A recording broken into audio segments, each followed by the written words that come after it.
Gajendra, good morning, good morning.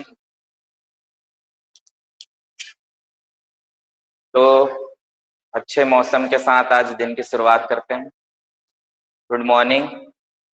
ठीक है, जल्दी ज्वाइन करो सब। ओके, अभिषेक, गुड मॉर्निंग। Good morning. ठीक है, तो आज हम लोग शुरू करने वाले हैं।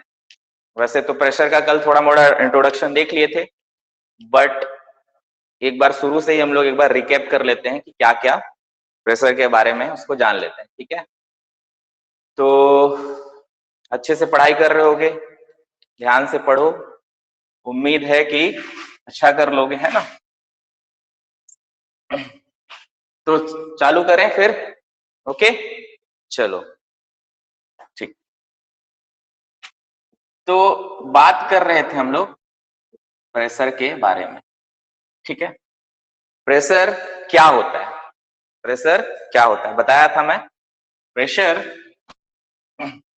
प्रेशर वैसे जनरली हम लोग लिखते हैं कि फोर्स बाय एरिया, बट ये जो फोर्स होता है ये सिंपल फोर्स नहीं होता है। दैट इज द, ये कैसा फोर्स होता है? ये नॉर्मल फोर्स होता है। This is normal force, normal force. ठीक है, तो नॉर्मल फोर्स तो दो प्रकार के होते हैं। नॉर्मल फोर्स कितने प्रकार के होते हैं? दो प्रकार के। एक होता है टेंसाइल और एक होता है कंप्रेसिव। ठीक है, एक होता है टेंसाइल, एक होता है कंप्रेसिव। तो टेंसाइल फोर्स जो है वो किस तरीके से होता है? मान के चलो ये है, अब ये इस तरीके से खींच रहा है, ये आपका किसी भी बॉडी को खींचता है वो टेंसाइल होता है। बट कंप्रेसिव जो है वो इस तरीके से बॉडी को दबाता है, यानी प्रेस करता है। ठीक है, तो ये हो गया हमारा कंप्रेसिव। तो प्रेशर बताओ कौन सा वाला लगेगा? ये इस टाइप का प्रेशर होता है या इस टाइप का? क्योंकि बॉडी पे कैसा एक्ट करेगा? अब देखो दोनों नॉर्मल है, ये भी 90 डिग्री बना रहा है किसके? इस एरिया के। ठीक है, ये भी इस एरिया के क्या बना रहा है? ये 90 डिग्री। तो ये दोनों नॉर्मल फोर्स है। ठीक है, नॉर्मल फोर्स मतलब आपका 90 डिग्री एंगल पे बना रहा है। ठीक है, किस पे? एरिया पे। अब ये कंप्रेसिव मतलब प्रेशर कौन सा वाला हो जाएगा? यही होगा क्योंकि प्रेस कर रहा है। और ये एक्सटर्नली लगता है। एक्सटर्नली, ये कैसा है? एक्सटर्नली। ठीक है, एक्सटर्नली मतलब बाहर से। बताया था कि जब बाहर से प्रेशर लगता है किसी भी बॉडी पे तो अंदर से क्या होता है? एक रेजिस्टेंस फोर्स आता है, जो जो कि क्या कहलाता है? Resistance force by area. वो क्या कहलाता है? स्ट्रेस। स्ट्रेस जो है वो होता है resistance force by area. But अपने को क्या कंसीडर करना है? केवल एक्सटर्नल फोर्स। प्रेशर के कंडीशन में एक्सटर्नल, बट स्ट्रेस के कंडीशन में अंदर से एक फोर्स आएगा।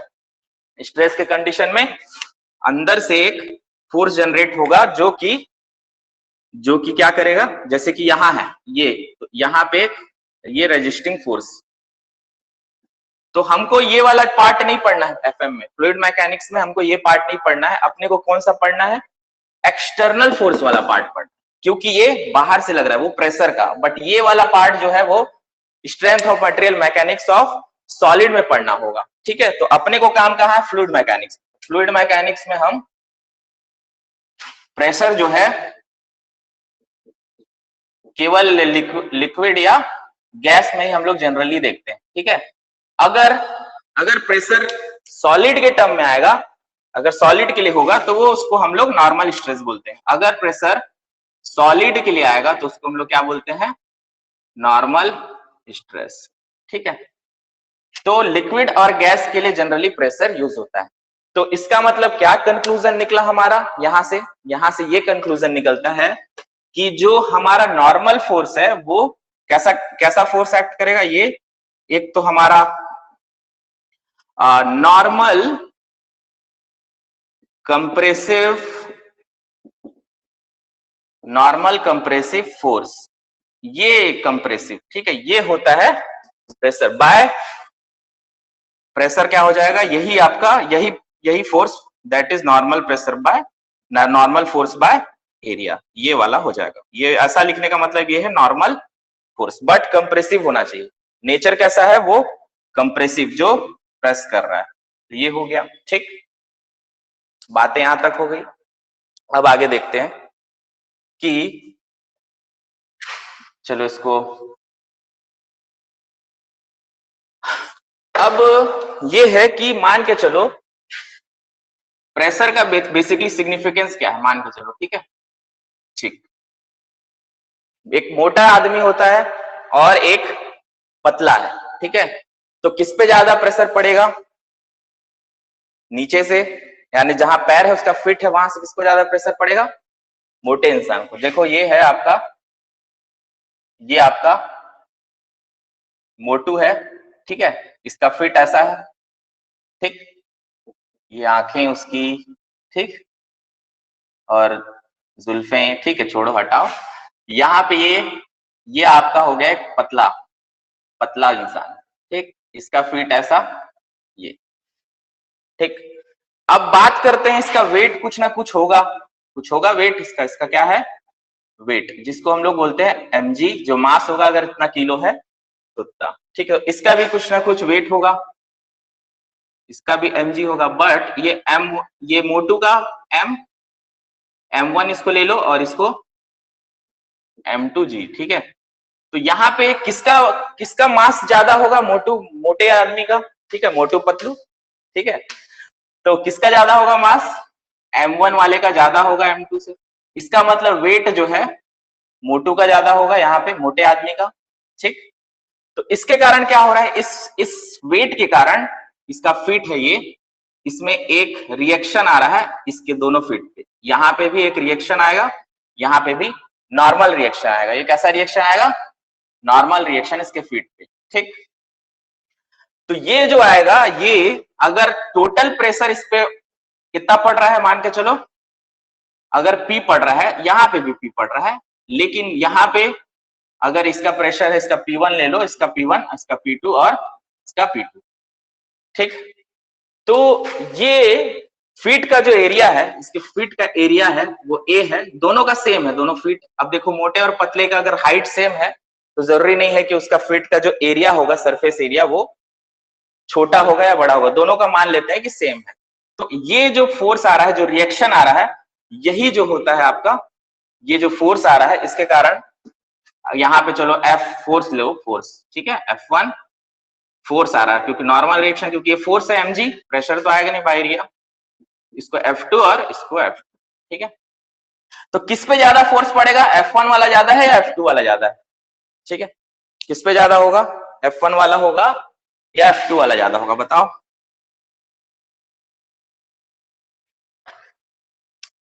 देखो ये फीट का एरिया ये है, मतलब इसका जो प्रेशर हो गया, प्रेशर 1 जो हो गया, वो क्या हो जाएगा, F1 बाय ए, क्योंकि नॉर्मल फोर्स है, यहाँ देखो 90 डिग्री पे, F1 बाय ए, ठीक है। तो ये जो है यहाँ पे एरिया तो सेम है, वैसे ही P2 का क्या हो जाएगा, F2 बाय ए। यहाँ पे दोनों का एरिया तो सेम है, कोई दिक्कत नहीं नीचे से, बट हो क्या रहा है कि यहाँ पे जो वेट के कारण जो रिएक्शन है, F1 जो है वो ग्रेटर देन, क्योंकि वेट इसका ज्यादा है, इस वेट के कारण रिएक्शन इसका ज्यादा आएगा, दैट मीन्स F2। इसका मतलब ये है कि प्रेशर 1 जो है ग्रेटर देन प्रेशर 2 आएगा, ठीक है। मतलब किस पे, मोटे आदमी पे ज्यादा प्रेशर लगेगा, ठीक है, एरिया सेम होने के वजह से। तो इसका मतलब कि ज्यादा से ज्यादा आप, ठीक है, ज्यादा से ज्यादा आप क्या करो, ज्यादा इससे इससे क्या, इसको प्रेशर पड़ेगा और इसके शरीर पे ज्यादा इफेक्ट पड़ेगा, ठीक है, फोर्स होने के कारण इसके शरीर पे ज्यादा इफेक्ट पड़ेगा और इसको दर्द का प्रॉब्लम होगा, पैर दर्द, हाथ दर्द, ठीक है। तो यही रीजन है कि प्रेशर ज्यादा पड़ने की वजह से हाथ पैर में दर्द हो जाना चालू हो जाता है। तो इसलिए हेल्थ सही रखो और मॉडरेट आपका हेल्थ होना चाहिए, ये नहीं कि ज्यादा मोटे हो गए, क्योंकि प्रेशर आपको ज्यादा पड़ेगा इसके कारण, वेट के कारण, जितना ज्यादा वेट होगा उतना नीचे से प्रेशर पड़ेगा, ठीक है। अब मान के चलो ये मोटा आदमी या पतला कोई भी एक टांग पे खड़ा हो गया, ठीक है, एक पैर पे खड़ा हो गया, ठीक है। तो एक पैर पे खड़े होने का इफ, ठीक है, if man stands in one leg, ठीक है, एक लेग पे खड़ा हो जाएगा। अगर ये एक पैर पे खड़ा हो गया, मान के चलो एक टांग उठा लिया, और चलो एक टांग उठा लिया, एक लंगड़ा नहीं है, एक टांग उठा लिया, ठीक। तो यहाँ पे जो होगा, ये वाला जो फोर्स यहाँ लग रहा था वो इंटू 2 हो जाएगा, क्योंकि F1 प्लस F1, ठीक है। मतलब if man stands in one leg, pressure on its feet becomes, यानी फोर्स ऑन इट्स फीट, अब देखो अब प्रेशर तो डबल हो ही जाएगा क्योंकि F1 डबल है, pressure on its feet becomes double, ठीक है। अगर आप अपने एक पैर पे खड़े हो जाओगे तो आप पे क्या है, नीचे से प्रेशर डबल हो जाएगा, क्योंकि डिस्ट्रीब्यूट है हमारे एक लेग पे दूसरे लेग पे, ठीक है। तो इसलिए कभी भी पोस्चर आपका खड़ा होना चाहिए वो एकदम स्ट्रेट होना चाहिए, ठीक है। इससे क्या है कि हाथ पैर पे जो दर्द है वो कम होगा, ठीक है। लेकिन ये है आपका एक फिजिकल कंसेप्ट जो हम लोग डेली अपना देख सकते हैं कि क्या होता है। तो बेसिकली आप लोग ध्यान दो कि खाना पीना बहुत ज्यादा मत करो, पिज्जा बर्गर कम खाया करो, ठीक है। तो कम खाओगे तो उससे मोटे नहीं होगे जल्दी, तो मोटे हो जाओगे तो आपको प्रॉब्लम भी जल्दी जल्दी आएगी, बीमारियां आएंगी जल्दी। और सबसे सबसे बड़ा रीजन तो आपका ये फोर्स जो नॉर्मल फोर्स एक्ट कर रहा है उसके कारण आपको प्रेशर लग रहा है, उसके कारण ऐसा हो रहा है, ठीक। चलो यहां आप समझ गए। अब बात करते हैं, जब एक नाइफ की ले लो, ठीक है। प्रेशर क्या होता है आपका, फोर्स बाय एरिया, ठीक है, ये होता है परपेंडिकुलर। अब मैं बार बार इसको नहीं बताऊंगा ये क्या चीज है, फोर्स बाय एरिया लिख रहा हूं, ठीक है। ये है आपका नॉर्मल एक्सटर्नल कंप्रेसिव फोर्स, ठीक है। अब बात कर रहे हैं प्रेशर, तो ये हो गया, ठीक। अब प्रेशर को कैसे बढ़ाया जा सकता है, प्रेशर को बढ़ाने का तरीका ये है, या तो आपका नॉर्मल फोर्स बढ़े, या फिर एरिया घट जाए, क्योंकि एरिया कम होगा तो प्रेशर बढ़ेगा, ठीक।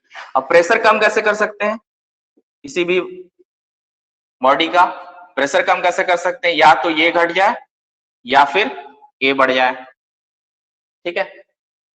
इसी क्वेश्चन के हिसाब से या तो ए बढ़ जाता है तो ये जो ये देखो यहाँ कम कर रहा हूं, यहाँ पे बढ़ जाएगा, यहाँ पे आपका यहाँ पे कम होगा तो बढ़ जाएगा, और ये वाला बढ़ जाएगा तो कम हो जाएगा, ठीक है, कोई दिक्कत नहीं, ठीक।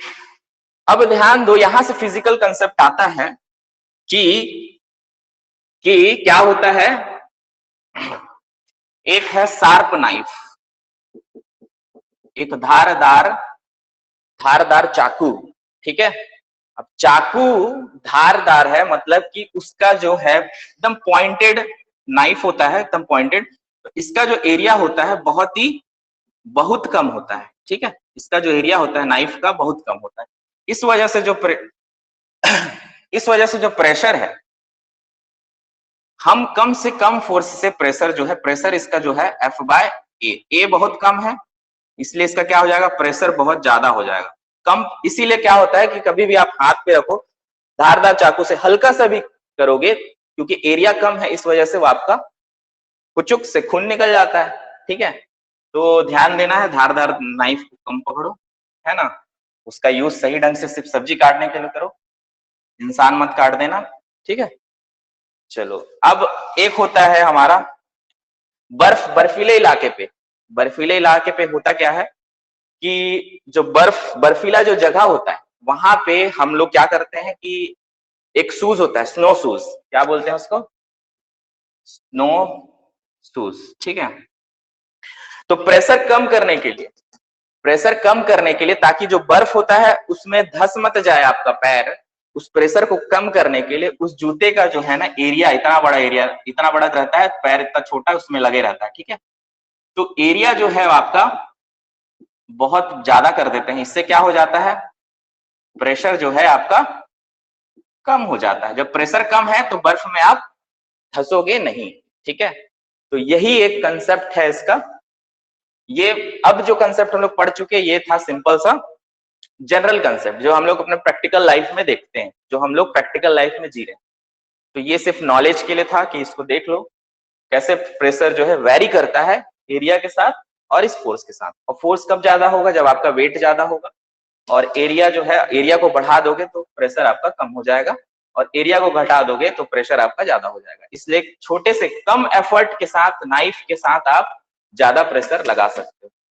बट यहाँ पे आपका स्नो शूज है, तो बर्फ में चलने के लिए हम लोग एक शूज यूज करते हैं, उसको उसमें क्या होता है कि उसका एरिया ज्यादा ले लेते हैं, सरफेस एरिया, इस वजह से प्रेशर कम होता है और बर्फ में आप आसानी से चल सकते हैं। ठीक है, मेन मुद्दे पे अब आते हैं अपने फ्लूइड मैकेनिक्स।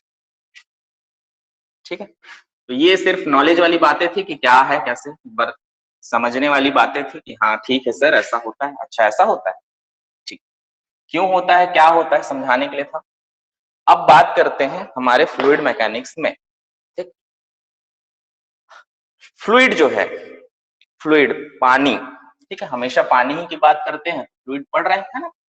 तो फ्लूइड मैकेनिक्स में जो होता है, बताया था स्टैटिक फ्लूइड की बात करूंगा। स्टैटिक फ्लूइड मतलब, स्टैटिक मतलब आपका रेस्ट, रेस्ट कर रहा है, ये फ्लो नहीं हो रहा है। ठीक है, जब फ्लो नहीं हो रहा है, रेस्ट कर रहा है, उस कंडीशन में कंडीशन यही है, यही एजम्पशन लेके चलते हैं। तो यहां मान के चलो, यहां मान के चलो पानी, अगर ये ले लेता हूं, चलो ठीक, ये हमारा पानी रे पानी तेरा रंग है, ठीक है, कोई बात नहीं, तो पानी, ठीक। अब जो ये पानी है, ठीक है, यहां पे अगर आपको क्या है कि ये क्या है आपका, अब दो प्रकार का सरफेस होता है, ये है आपका एक सरफेस, ये कैसा सरफेस है, ये है रियल सरफेस। रियल सरफेस मतलब जो हमको दिख रहा है, कंटेनर है, नीचे तरफ क्या दिख रहा है आपको, एक सरफेस दिख रहा है, जो आपके आंखों से दिख रहा है कि हाँ ये एक सरफेस है। ठीक है, तो इस सरफेस पे, इस फ्लूइड के कारण, इसके वेट के कारण, इस वेट के कारण क्या लगेगा इस पे, ऐसा ऐसा ऐसा, ये सारा का सारा क्या लगेगा, प्रेशर, ये सारा का सारा प्रेशर लगेगा। कितना प्रेशर लगेगा मेरे को नहीं पता, वो हम लोग अभी एनालिसिस करेंगे तो वहां पढ़ लेंगे, बट इस पे प्रेशर लगेगा। ठीक है, एक होता है यहाँ फ्लूइड, फ्लूइड का एक लेयर, दूसरा लेयर। ठीक है, तो ये अगर मैं सरफेस लेके चलूं, तो ये सरफेस लूंगा, तो ये कौन सा सरफेस है, ये इमेजिनरी सरफेस। ठीक है, इमेजिनरी मतलब हम एक सोच के चले, हमारी एक सोच है कि एक इमेजिनरी सरफेस है, तो हमारी सोच यही है कि हाँ एक इमेजिनरी है, यहाँ कोई फ्लूइड का लेयर है। अब यहां से यहां तक, यहां से यहां अगर ये हाइट h1 है और ये वाला हाइट h2 है, ठीक है, तो इस पे, ये तो इमेजिनरी है, यहाँ पे भी आपका प्रेशर फाइंड कर सकते हैं, यहाँ भी प्रेशर लग रहा होगा क्योंकि ये हॉरिजॉन्टल है। ठीक है, अब यहाँ पे मान के चलो P1 लग रहा है, सारा का सारा P1 लग रहा है, यहाँ पे P2 लग रहा है। ठीक, अब बोलोगे कि सर इसके हर एक पॉइंट पे क्या सेम प्रेशर लग रहा है, वो सब कंसेप्ट अभी आगे बता रहा हूं। क्या इसके हर एक पॉइंट पे सेम प्रेशर लग रहा है हॉरिजॉन्टली? ठीक है, स्टैटिक फ्लूइड के कंडीशन में, स्टैटिक फ्लूइड के कंडीशन में तुमको पता है, बता चुका हूं कि स्टैटिक फ्लूइड की कंडीशन में जब फ्लो नहीं हो रहा है तो नो टेंजेंशियल स्ट्रेस, या फिर बोल देते हैं और शियर स्ट्रेस। ठीक है, मतलब आपका कोई टेंजेंशियल स्ट्रेस, शियर स्ट्रेस नहीं होता है, शियर स्ट्रेस जीरो होता है। तो सिर्फ क्या स्ट्रेस बचता है, ओनली नॉर्मल स्ट्रेस, और वो नॉर्मल स्ट्रेस जो है प्रेशर के कंडीशन में केवल कंप्रेसिव नेचर का होगा। ठीक है, जब शियर स्ट्रेस नहीं है, ना इधर ना इधर, स्लिपिंग नहीं हो रहा है, यहाँ स्लिपिंग नहीं हो रहा है, दैट मीन्स कि ये जो है आपका केवल नॉर्मल स्ट्रेस हो रहा है, जो कि कंप्रेसिव नेचर का है, दबा रहा है इसको, कंप्रेसिव नेचर का है। ठीक है, प्रेस कर रहा है ना, तो तो ये कंप्रेसिव नेचर का हो गया। ठीक, केवल नॉर्मल स्ट्रेस डेवलप हो रहा है, और किसके कारण हो रहा है, फ्लूइड में, ड्यू टू द, किसके कारण, weight of fluid, due to the weight of fluid. चलो ठीक, यहाँ पे ये वाला पार्ट, ये फ्री दिख रहा है, इसको बोलते हैं, ऐसा साइन होता है, इसको बोलते हैं हम लोग फ्री सरफेस। पानी का ये कैसा सरफेस है, ये फ्री सरफेस। ठीक है, अब एक चीज आता है कि प्रेशर तो यहाँ ये अलग अलग है, बट यहाँ पे एक अलग ऊपर हवा से ऊपर से एक पी नॉट प्रेशर पड़ेगा, जिसको हम लोग बोलते हैं एटमॉस्फेरिक प्रेशर। अब एटमॉस्फेरिक प्रेशर क्या होता है? Atmospheric pressure is the force exerted by, atmospheric pressure क्या है? एटमॉस्फेरिक प्रेशर इज द मतलब वो force exerted by the environmental mass. कौन से मास के द्वारा? यहाँ पे देखो ये प्रेशर किसके कारण आया? इस फ्लूइड के मास के कारण। बट यहाँ का प्रेशर किसके कारण है? इन्वायरमेंटल के मास के कारण। इन्वायरमेंट में बहुत सारे पार्टिकल्स होंगे, मास होंगे, ऑक्सीजन के वेट होंगे, कुछ ना कुछ होगा जो प्रेस करता है इसको। तो एटमॉस्फेरिक ऊपर पे, तो एटमॉस्फेरिक प्रेशर जो होगा वो is force per unit area exerted by environmental mass। ठीक है, एनवायरमेंटल मास के कारण, एनवायरमेंटल मास, किसका मास? एनवायरमेंटल मतलब हमारे वातावरण का मास के कारण जो इस पे प्रेशर पड़ रहा है वही क्या कहलाता है? Atmospheric pressure. ठीक, एटमॉस्फेरिक प्रेशर का इसका यूनिट जो होता है वो किसमें होता है? बार में। ठीक है, और इस प्रेशर का यूनिट क्या था? फोर्स बाय एरिया था। तो प्रेशर का यूनिट फोर्स न्यूटन में और ये मीटर स्क्वायर में। तो 1 न्यूटन मीटर स्क्वायर क्या होता है? पास्कल। ठीक है, ये याद रखना। ठीक, अब इसका यूनिट जो होता है किसका? एटमॉस्फेरिक प्रेशर का बार में। तो हम लोग इसको बार जो होता है 1 बार इज इक्वल टू होता है 10 का घात 5 10 to the power 5 pascal, 10 to the power 5 pascal. ठीक है, ठीक। और एटमॉस्फेरिक प्रेशर जो होता है उसका वैल्यू होता है 1 एटमॉस्फेरिक प्रेशर का, एटीएम भी लिख लेते हैं इसको। 1 एटमॉस्फेरिक प्रेशर का वैल्यू होता है 1.01325, लंबा लिखने का भी नहीं, अगर 325 ये परफेक्ट वैल्यू है। 1.01325 बार। ठीक है, अब जब एक बार 10 का घात 5 पास्कल है, एक बार जब 10 का घात 5 पास्कल है, ये देखो एसएससी में ये क्वेश्चन कितना होता है ये पूछ सकता है। ठीक है, 1 बार इक्वल टू कितना है, ये सब यूनिट पूछता है एसएससी। ठीक, इसका यूनिट पूछ लेता है ठीक, ये पूछ लेता है कि आपका फ्लूइड स्टैटिक में टेंजेंशियल स्ट्रेस क्या होता है? 0। ठीक है, कौन सा स्ट्रेस सिर्फ होता है? Normal stress. ठीक है, तो ये जो टिक लगा है ये सब क्वेश्चन, ठीक, ये पूछ लेता है, ये पूछ लेता है, ये पूछ लेता है, ये पूछ लेता है। ठीक है, ये ना कि सिर्फ अगर यहाँ पे बीटेक वाले भी हो तो ना कि सिर्फ ये एसएससी के लिए इंपॉर्टेंट है, ये अगर गेट की तैयारी करोगे आगे चल के तो गेट के लिए भी इंपॉर्टेंट है और इंजीनियरिंग सर्विसेज के लिए भी बहुत ज्यादा इंपॉर्टेंट है। पूरा डेप्थ नॉलेज दे रहा हूँ, एक एक चीज समझा रहा हूँ, आप लोग को ध्यान से समझना है कि क्या कंसेप्ट है। एक बार कंसेप्ट समझ जाओगे तो क्वेश्चन कितना भी घुमाएगा आपको बन जाएगा। ठीक, तो 1 एटमॉस्फेरिक ये हो गया। ठीक, तो इसको आप कन्वर्ट कर सकते हो बार को 1.01325। कल वैसे थोड़ा सा पढ़ा था लेकिन आज थोड़ा पूरा शुरू से इसलिए पढ़ा दे रहा हूँ। ये क्या हो जाएगा? इंटू 10 टू द पावर 5 क्या हो जाएगा? पास्कल। अब इसको किलो पास्कल में लिखना है, तो किलो पास्कल में ज्यादातर यूज होता है। ज्यादातर किसमें यूज होता है? किलो पास्कल में। तो इसको लिख सकते हो 101.325 इंटू ये हो जाएगा किलो पास्कल, डायरेक्ट लिख सकते हैं। ठीक है, क्योंकि बटा 10 टू पावर 3 कर दोगे मल्टीप्लाई हो जाएगा 100 से, तो हम लोग अपने इजी के लिए जनरली इसको 100 किलो पास्कल मान के चल लेते हैं कई बार। ठीक है, तो जब क्वेश्चन बनाते हैं ना तो 100 किलो पास्कल मान के चलते, बट एग्जैक्ट वैल्यू जो है वो ये वाला। ठीक, और प्रेशर का यूनिट ये यही सब है ना, प्रेशर का यूनिट ही है ये, तो इसको बार में भी अपन शो कर सकते हैं। अब दूसरा चीज ये है कि सर ठीक है ये तो बोल रहे हो आप, अब एक होता है 1 kgf पर सेंटीमीटर स्क्वायर, ये भी प्रेशर का यूनिट है। ये भी किसका यूनिट है? ये भी यूनिट ऑफ प्रेशर है। अब इसको कहाँ यूज करते हैं? ये होता है kgf मतलब फोर्स है न्यूटन, तो इसको बोलते हैं 9.81 न्यूटन पर सेंटीमीटर स्क्वायर। इतना होता है, ठीक है, बराबर।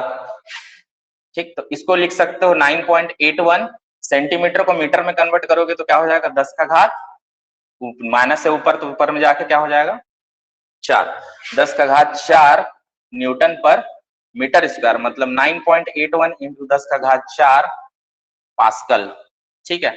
और ये 1 kg F पर सेंटीमीटर स्क्वायर, ठीक है। और ये क्वेश्चन एसएससी में पूछता भी है इस टाइप का कि 1 kg F पर सेंटीमीटर स्क्वायर पास्कल में कन्वर्ट कर दो, या फिर ये, तो यूनिट बताने का मतलब यही है, तो ध्यान पूर्वक इसको लिखते जाओ। ये कहाँ यूज होता है, ये वाला यूनिट होता है जो हमारा टायर का जो प्रेशर होता है, टायर प्रेशर देखो ना, जाके नापते हैं, है ना। टायर जब आप गाड़ी चलाते हो, फिर उसमें लगता है कि हाँ भाई प्रेशर कम है, तो उस प्रेशर को इससे देखते हैं, और वो जनरली लिखा रहता है PSI, ठीक है। इसको पाउंड स्क्वायर इंच बोलते हैं। अब ये विदेशी चीज है पाउंड वाला, ठीक है, हमारे यहाँ तो पाउंड वगैरह नहीं चलता है, कि किलोग्राम ये सब में चलता है, ठीक है, तो पाउंड वाला चीज नहीं चलता है, इसलिए वो PSI वो पुराना चला हुआ है, तो यही इसी से हम लोग चेक करते हैं, इसलिए केजी वाला हम लोग यूज करते हैं, ठीक है, तो केजी F पर सेंटीमीटर स्क्वायर, तो हम वो पुराना जो टायर का प्रेशर नापने का मशीन वगैरह है वो इसी से आया हुआ था, तो यही वाला यूनिट उसको यूज करते हैं। कहाँ करते हैं, टायर प्रेशर, टायर गेज, ठीक है, उसमें यूज करते हैं। ओके,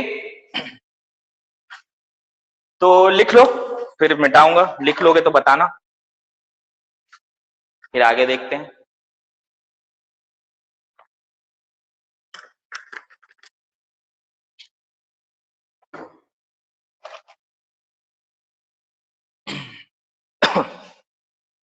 लिख लोगे तो चैट पे लिख दो, हाँ सर हो गया कंप्लीट, फिर मिटाते हैं।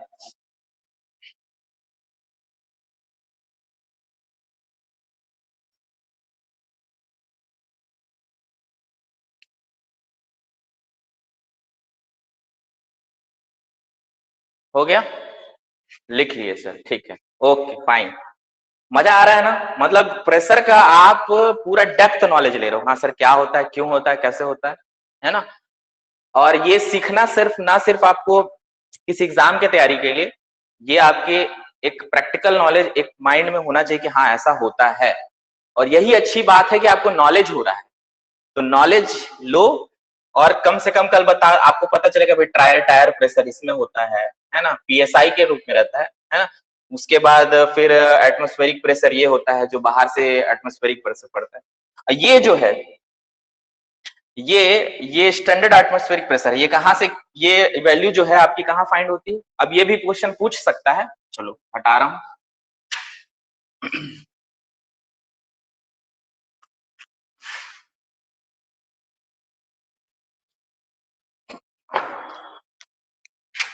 तो 1 एटमॉस्फेरिक प्रेशर जो है वो 1.0132 बार है ना, 5 भी होता है बट उसको लिख लो। चलो, ये किस कंडीशन पे आता है, ये होता है आपका standard atmospheric pressure, standard atmospheric pressure.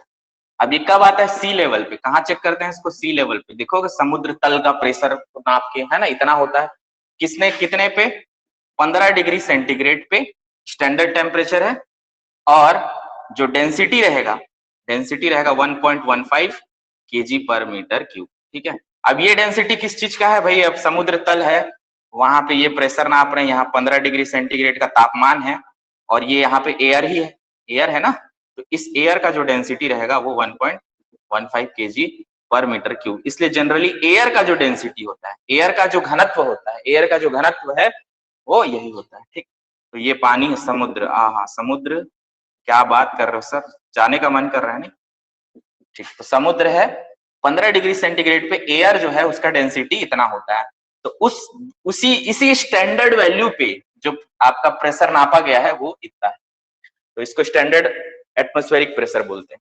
एक होता है लोकल एटमॉस्फेरिक प्रेशर, एक होता है लोकल एटमॉस्फेरिक प्रेशर। इतना कुछ तो नहीं पढ़ते थे सर, बहुत सारा चीज बता रहा हूँ क्या क्या कर रहा है, तो ज्ञान लो, है ना, जितना ज्ञान है ले लो। लोकल एटमॉस्फेरिक प्रेशर, अब लोकल एटमॉस्फेरिक प्रेशर क्या है, अब मैं यहाँ खड़ा हूं, अब इस जगह पे मेरे ऊपर बाहर से जितना प्रेशर पड़ रहा है, ठीक है, उस जगह पे जिस वक्त पे आप हो वही क्या होगा, लोकल एटमॉस्फेरिक प्रेशर।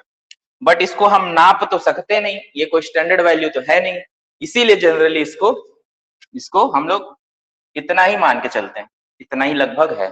ठीक है, वहां अब मेरे आसपास 15 डिग्री टेम्परेचर तो है नहीं, ठीक है, 15 डिग्री सेंटीग्रेड है नहीं, पता तो है नहीं 15 डिग्री सेंट, या तो ऐसा कर लो कि 15 डिग्री सेंटीग्रेड रख लो, उसके बाद ऐसा माहौल बना लो समुद्र तल वाला, उमस उमस सब चीज रहे वैसा, तो वैसे में आपका जो है लगभग ये आएगा। ठीक है, ऐसा condition. But local atmospheric pressure जो है वो आपका जिस वक्त पे आप हो उसी वक्त पे, तो जो हमारा जो प्रेशर मेजरमेंट, प्रेशर जो मेजर करता है डिवाइस, प्रेशर मेजर करने वाला प्रेशर मेजरमेंट डिवाइस जो होता है वो किस बेस पे नापता है, इसके रिस्पेक्ट में नापता है। किसके रिस्पेक्ट में? Respect of local atmospheric pressure के रिस्पेक्ट में प्रेशर मेजरमेंट डिवाइस नापता है, इसके रिस्पेक्ट में नहीं नापता है। ठीक है, ये रिस्पेक्ट मान, और ये जो प्रेशर मेजरमेंट डिवाइस है वो कौन सा प्रेशर देता है? वो देता है गेज प्रेशर। अब ये सब बताता हूं क्या है गेज प्रेशर। ठीक है, ये गेज प्रेशर जो आपका डिवाइस होता है वो, ये प्रेशर क्या, ये प्रेशर क्या, अच्छा इतना इतना पास्कल, इतना किलो पास्कल, तो वो अगर कांटा वाला, अब एनालॉग नहीं तो डिजिटल आ गया है, डिजिटलाइज्ड जमाना है, तो डायरेक्ट लिख के आ जाता है कितना। ठीक है, तो पहले एनालॉग वाला होता था, कांटा ऐसे गया, कांटा गया, अगर टुचुक, ठीक है, तो कितना हो गया वो कितना प्रेशर हो गया, वो प्रेशर जो आता है वो गेज प्रेशर होता है। ठीक है, वो गेज प्रेशर होता है। अब बात कर लेते हैं ये सब प्रेशर के बारे में कि भाई क्या है गेज प्रेशर, क्या है।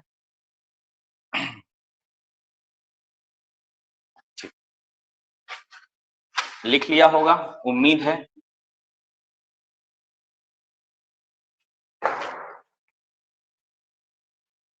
तो अच्छे से पढ़ाई लिखाई कर रहे हो?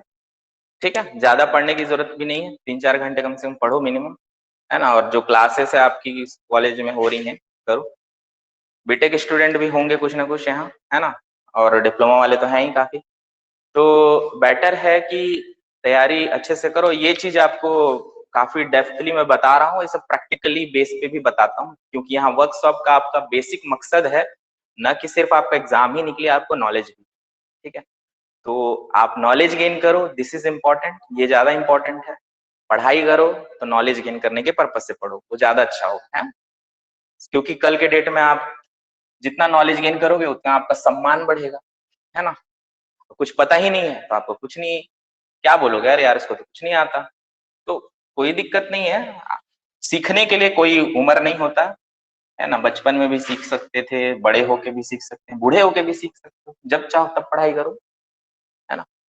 ठीक है, समझाने वाला होना चाहिए टीचर, टीचर नहीं है जो समझा दिया वो टीचर, आप भी समझा दोगे मुझे तो आप भी टीचर। ठीक है, तो टीचर कुछ भी हो सकता है ना। चलो ठीक, ये हो गया बातें नॉर्मली इस तरीके से। अब बात करते हैं कुछ प्रेशर। देखो, gauge pressure, gauge pressure, atmospheric pressure के बारे में बात कर लिए, गेज प्रेशर। गेज प्रेशर क्या होता है? Gauge pressure is the pressure, gauge pressure ये ऐसा प्रेशर है, pressure with reference to the, with reference to the atmospheric pressure। ठीक है, pressure with reference to the atmospheric pressure. अब ये क्या है चीज, ये क्या चीज है? अगर यहाँ पे चलो, यहाँ पे एक एटमॉस्फेरिक प्रेशर, ये है आपका, मान के चलो एटमॉस्फेरिक प्रेशर है। ठीक है, अब ध्यान से देखना, सब क्वेश्चंस आते हैं यहीं से उठ के, थ्योरेटिकल। ठीक है, थ्योरेटिकल क्वेश्चन यहाँ से आएंगे काफी। तो ये आपका एटमॉस्फेरिक प्रेशर है। ठीक है, एटीएम लिख दिया मतलब समझ जाना कि पैसा निकालने वाला नहीं, ये है एटमॉस्फेरिक प्रेशर। ठीक है, हर जगह पैसा दिख जाता है यार, है ना, पैसा पैसा पैसा पैसा पैसा। अरे सर क्या बात करो, जॉब करेंगे तो पैसे के लिए तो करना, पैसा कम वहां क्यों करना। तो वो वाला एटीएम नहीं है जहां से पैसा निकाल सकते हैं, ये है एटमॉस्फेरिक प्रेशर। ठीक है, चलो इसको लिख नहीं रहा हूं, एटीएम लिखूं मतलब समझ जा रहा है एटमॉस्फेरिक प्रेशर। अब यहाँ पे यहाँ पे इसके ऊपर जो भी, जितना भी इसके ऊपर, इसके रिफरेंस में जितना भी उसके ऊपर होगा वो गेज प्रेशर होगा। ये वाला क्या होगा आपका? Gauge pressure. ठीक है, ये है गेज प्रेशर। मतलब इसको हम लोग इस जगह का अगर P gauge, pressure of gauge देखूं एटमॉस्फेरिक की जगह को, उसको 0 लेते हैं। ठीक है, और यहां से यहां तक जो भी उठे जितना इसके एटमॉस्फेयर के ऊपर का प्रेशर होगा वो क्या कहलाएगा? Gauge pressure. मतलब जितना एटमॉस्फेरिक प्रेशर के ऊपर जितना भी प्रेशर बढ़ेगा वो क्या है? Gauge pressure. ठीक, अब बातें करते हैं, क्या ये नीचे जा सकता है? सर ऊपर तो ले गए आप, क्या ये नीचे जा सकता है? डेफिनेटली ये नीचे जाता है गेज प्रेशर। ठीक है, अब नीचे गया ये, तो इसको हम लोग क्या बोलते हैं? इसको बोलते हैं हम लोग,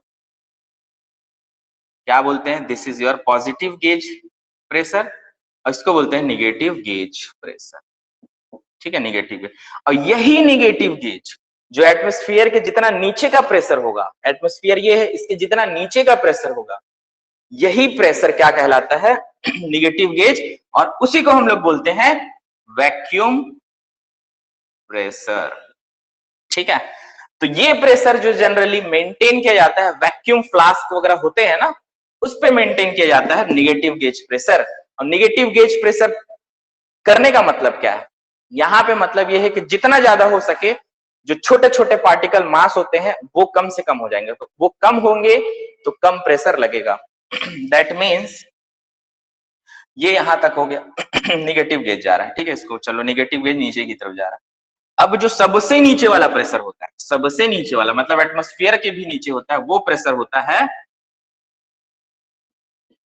ये प्रेशर कौन सा होता है? Absolute zero pressure. Absolute zero ये है पूरा बेस, कहानी का सबसे बेस।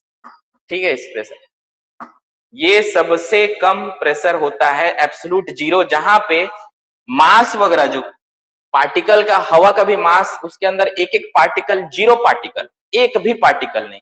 जब एक भी पार्टिकल नहीं तो प्रेशर लगाने का कोई मतलब ही नहीं, प्रेशर लगेगा ही नहीं, क्योंकि जब उसमें आपको रिएक्शन ही नहीं आएगा तो प्रेशर नहीं लगेगा। मतलब यहाँ पे एकदम एब्सोलूट जीरो, एब्सोलूट जीरो। अब यहां से जितना भी प्रेशर रहेगा, चाहे मैं यहां लू, इसके रिफरेंस में जो भी उठेगा वो क्या कहलाएगा? Absolute pressure. ठीक है, ये गेज प्रेशर की बात हो गई। अब बात कर लेते हैं किसकी? Absolute pressure. Absolute pressure, absolute pressure is the pressure, इसको भी बता रहा हूं, प्रेशर विथ रेफरेंस, ये सब पूछता है, with reference to the absolute zero. अब किसके रेफरेंस में? एब्सोलूट जीरो के। एब्सोलूट जीरो के जितना भी ऊपर होगा वो प्रेशर क्या कहलाता है? क्या कहलाता है? That is your absolute pressure. ठीक है, जैसे एग्जांपल के लूं यहां पे, ठीक है, यहां पे ये उठ रहा है, ये आपका पी एब्सोलूट है। ठीक है, इतना उठा, यहां भी उठ रहा, यहां भी ले लो, यहां से यहां तक गया, वो भी आपका पी एब्सोलूट। ठीक, चलो इसको पूरा मैं क्लियर कंसेप्ट कर रहा हूं, अगले ये पे इसको मिटा दूंगा, फिर उसके बाद देखते हैं अपन क्या है।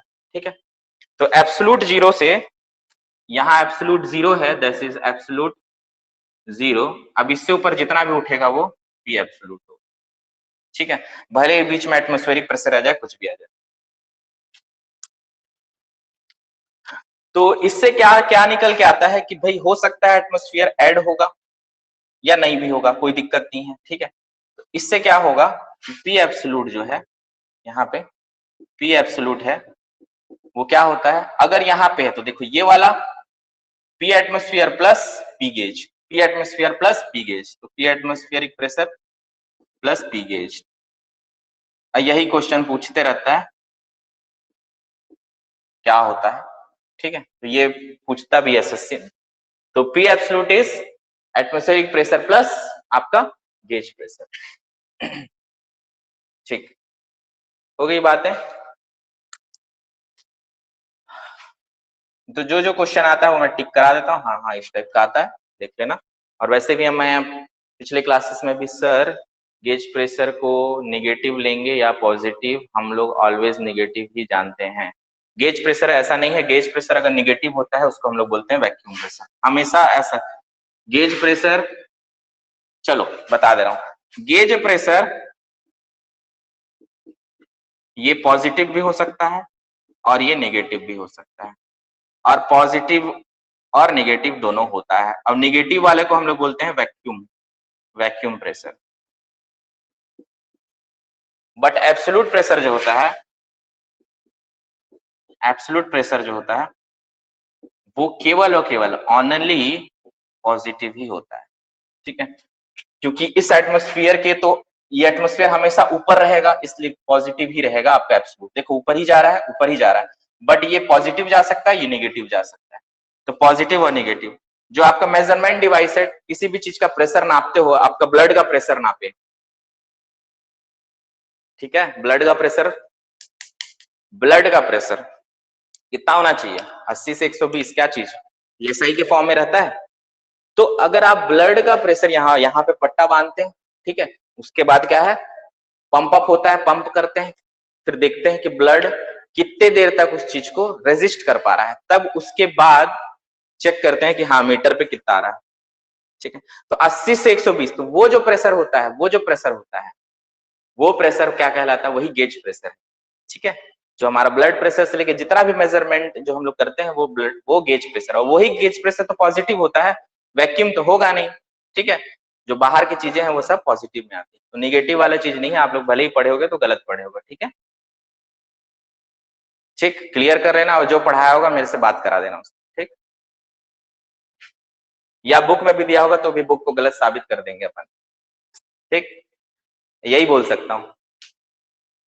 क्योंकि मैं जो जिस बुक से पढ़ा हूँ वो फादर ऑफ फ्लूइड मैकेनिक्स, जो बड़े बड़े साइंटिस्ट हैं, तो उनके चीजों को समझते हुए पढ़ा हूँ। ये सब चीज आपको नॉर्मल बुक्स में आर के बंसल हो गया, और बहुत सारा जो फ्लूइड मैकेनिक्स का बुक आता है, हाइड्रोलिक मशीन से जो सिविल इंजीनियरिंग वाले पढ़ते हैं, सब ये सब नहीं दिया है, इतना पूरा घुस के अंदर नहीं जाता, ठीक है।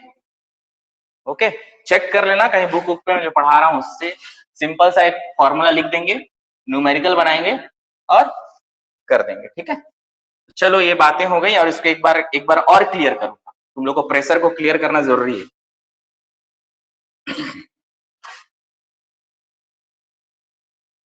ठीक है, बातें हो गई, बातें कुछ अनकही सी होने लगी, है ना, काबू। चलो ठीक है, पढ़ाई करो। ये देखो, ये हो गया आपका एब्सोल्यूट जीरो, ठीक। ये यहां से आपको हर चीज समझ में आने वाला है, यहां ध्यान देना, ठीक। ये वाला हो गया आपका एटमॉस्फेरिक प्रेशर वाला, ठीक है। ओके, मैं यहां पे मान लेता हूं यहां पे पॉइंट है, ठीक है। तो यहां से ये पॉइंट है, और यहाँ पे पॉइंट बी मान लेता हूं।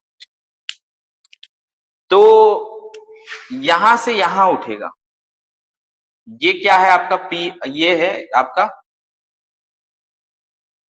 पी ए, है ना, ये हो गया एब्सोल्यूट पी एब्सोल्यूट एट ए, क्लियर है इतना। ये पॉइंट बी है, ये बता दे रहा हूं क्योंकि भैया अच्छे से समझ जाओ, नहीं तो फिर जिसको करना है करो, बाकी का मुझे नहीं, सिंसियर स्टूडेंट रहेंगे तो अच्छी बात है, तुम्हारे ही काम आने वाला। तो ये क्या चीज है आपका पी एब्सोल्यूट एट बी, ठीक। अब यहां से यहां उठेगा, यहां से यहां उठेगा, ये क्या है आपका P gauge at B, B पे पी गेज, और यहां पे ये हो गया आपका this is P gauge at A. अब पी गेज एट ए है लेकिन ये निगेटिव है, ठीक है, या फिर या फिर इसको बोल सकते हो वैक्यूम प्रेशर। ए पे अब वैक्यूम प्रेशर है, ठीक है, क्योंकि वो नेगेटिव गेज आ रहा है, ठीक है। तो इससे क्लियर ये है कि भाई देखो यहाँ पे इस जगह पे भी मैं करूंगा तो एटमॉस्फेयर भी ऐड हो जाएगा, एटमॉस्फेयर प्लस देखो यहाँ पे क्या हो जाएगा, P A absolute is equal to क्या हो जाएगा, ये आपका पी एटमॉस्फेयर प्लस अब यहाँ पे माइनस पी गेज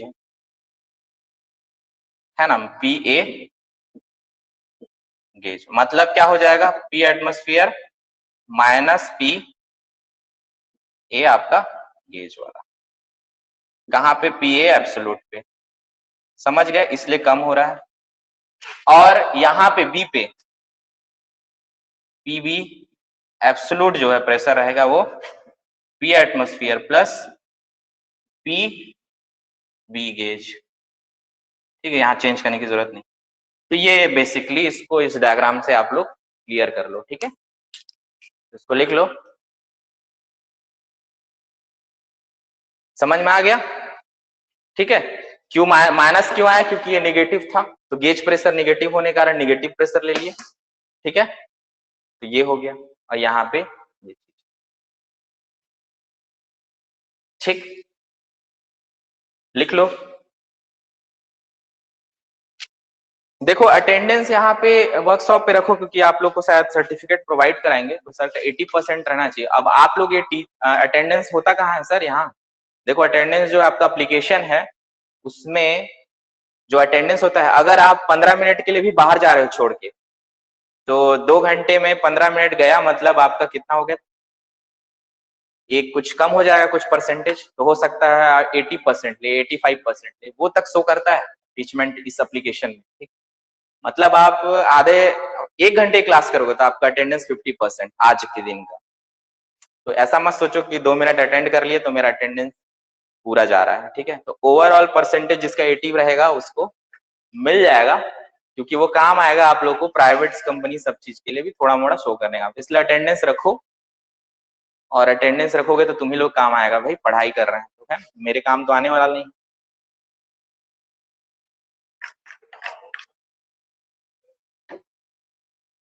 तो लाइफ में फ्लूइड कितना ज्यादा जरूरी हो गया है ना, पानी पी रहे हैं, बिना फ्लूइड के, बिना पानी के हम लोग जी नहीं सकते, वाटर बॉडी के लिए वाटर बहुत जरूरी है, ब्लड अभी हमारा फ्लूइड, अब ब्लड किस टाइप का फ्लूइड है बता चुका हूं, क्या फ्लूइड है उसका नाम, ठीक है, चैट पे लिख दो क्या है, ब्लड पढ़े हो गए, रिवीजन किया करो। नॉन न्यूटोनियन फ्लूइड है, लेकिन कौन सा नॉन न्यूटोनियन फ्लूइड, ठीक है, ठीक। तो जो भी है सारे नोट्स पे आप लोग के अवेलेबल है। तो ब्लड कल के डेट में आप किसी को बता सकते हो, हाँ ब्लड ये फ्लूइड है, ये फ्लूइड है, पेंट ये है, लिपस्टिक ये है ना, तो सारा चीज पढ़ोगे तो हो गया ये।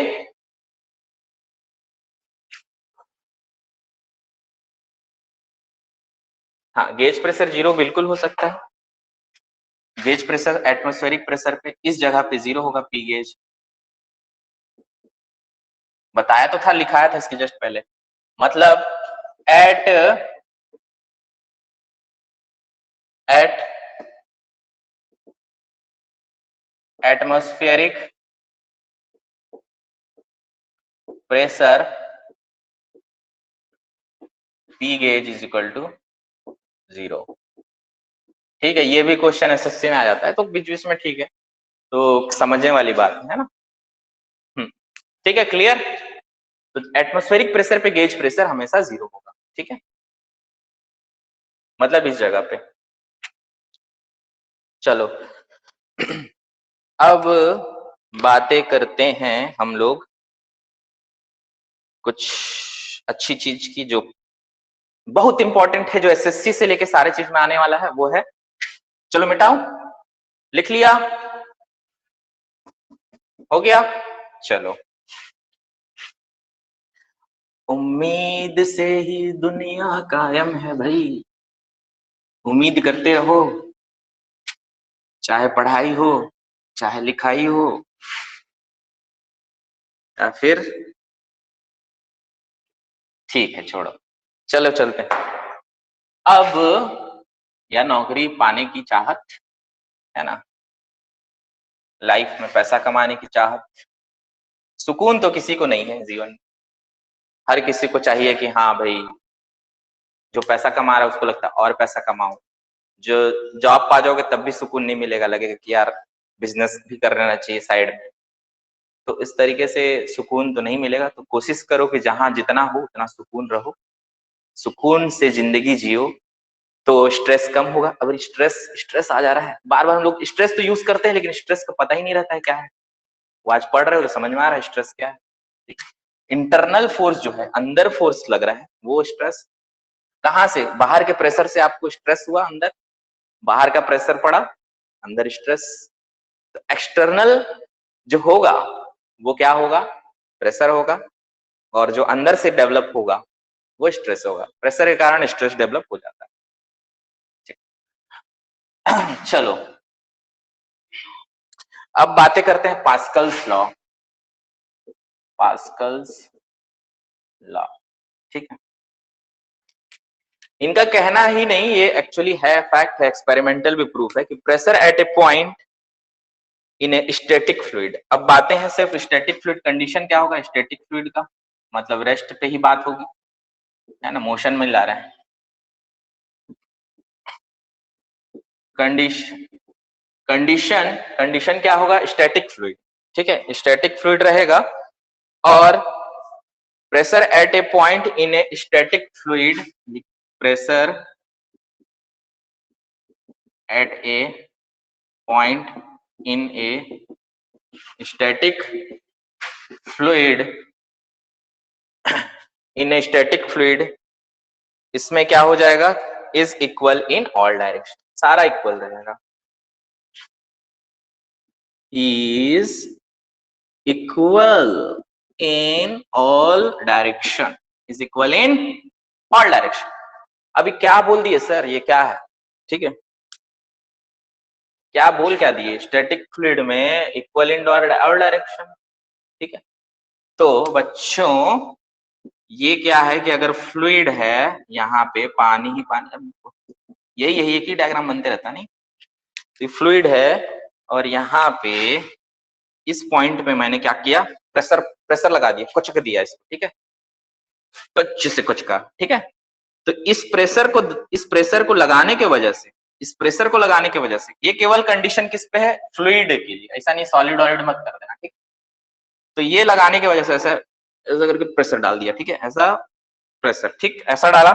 तो इसके कारण हर डायरेक्शन हर डायरेक्शन हर डायरेक्शन में इक्वली फोर्स ट्रांसमिट होगा। F F F F F F F F F F, है ना। तो एफ एफ एफ का साला ट्रांसफर हुआ इक्वली। तो ऐसा बिहेवियर ऑफ फ्लूइड, ऐसा बिहेवियर ऑफ फ्लूइड को क्या बोलते हैं हम लोग? ठीक है, ऐसा बिहेवियर ऑफ फ्लूइड को क्या बोलते हैं? Isotropic behaviour. अरे अच्छा, नाम तो अच्छा लग रहा है ना, लेकिन है क्या ये चीज? आइसोट्रॉपिक बिहेवियर, प्रेशर का जो बिहेवियर है वो आइसोट्रॉपिक है। प्रेशर का बिहेवियर आइसोट्रॉपिक। अरे सर ये आइसोट्रॉपिक क्या होता है? आइसोट्रॉपिक का मतलब होता है बच्चों, आइसोट्रॉपिक का मतलब होता है कि कोई अगर बॉडी है, अगर वहां से इसकी जो प्रॉपर्टी है एक पॉइंट के अबाउट सारे डायरेक्शन में, ठीक है, फॉर ए, आइसोट्रॉपिक क्या है बता रहा हूं, for a given point if the properties is same in all direction, ठीक है।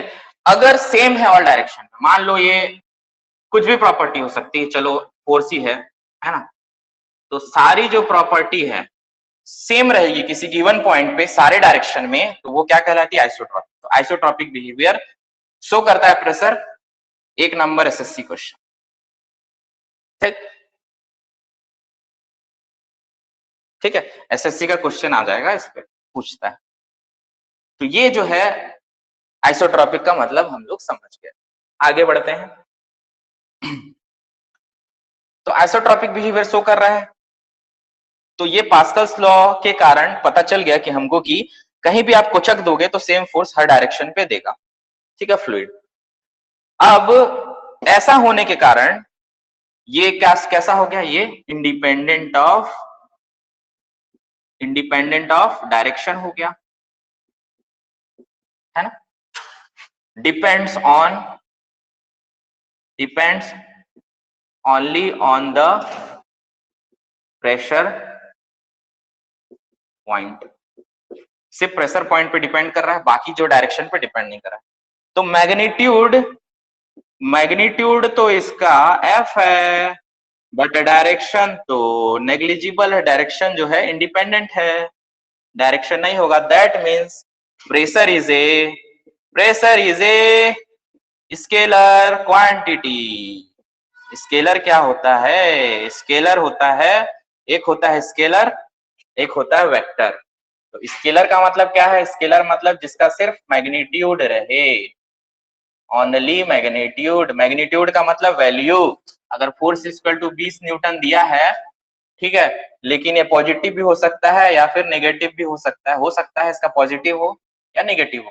तो ये कैसा क्वांटिटी है, दिस इज योर वेक्टर, ये स्केलर नहीं है, ठीक है। तो इसका मैग्नीट्यूड कितना है फोर्स का, 20 न्यूटन, और डायरेक्शन किधर है, पॉजिटिव तरफ, ठीक है। अब मत सोचना प्रेशर पॉजिटिव नेगेटिव, बताऊंगा क्या हो रहा है, ठीक है, ठीक। तो डायरेक्शन उसका पॉजिटिव और उसका ये हो गया वेक्टर। ये कैसा है, force is your vector, but pressure क्या है यहाँ, प्रेशर इज स्केलर। ये प्रेशर क्यों, क्योंकि डायरेक्शन से इंडिपेंडेंट है, डायरेक्शन से इंडिपेंडेंट है। स्केलर वेक्टर का मतलब मैग्नीट्यूड एंड डायरेक्शन दोनों होता है, और एक और होता है टेंसर। अरे ये टेंसर क्या हो गया सर, ठीक है, टेंसर क्वांटिटी स्ट्रेस को बोलते हैं, टेंसर ही बोलते हैं इसको, जीरो ऑर्डर से टेंसर, इसको भी टेंसर बोलते हैं, इसको जीरो ऑर्डर।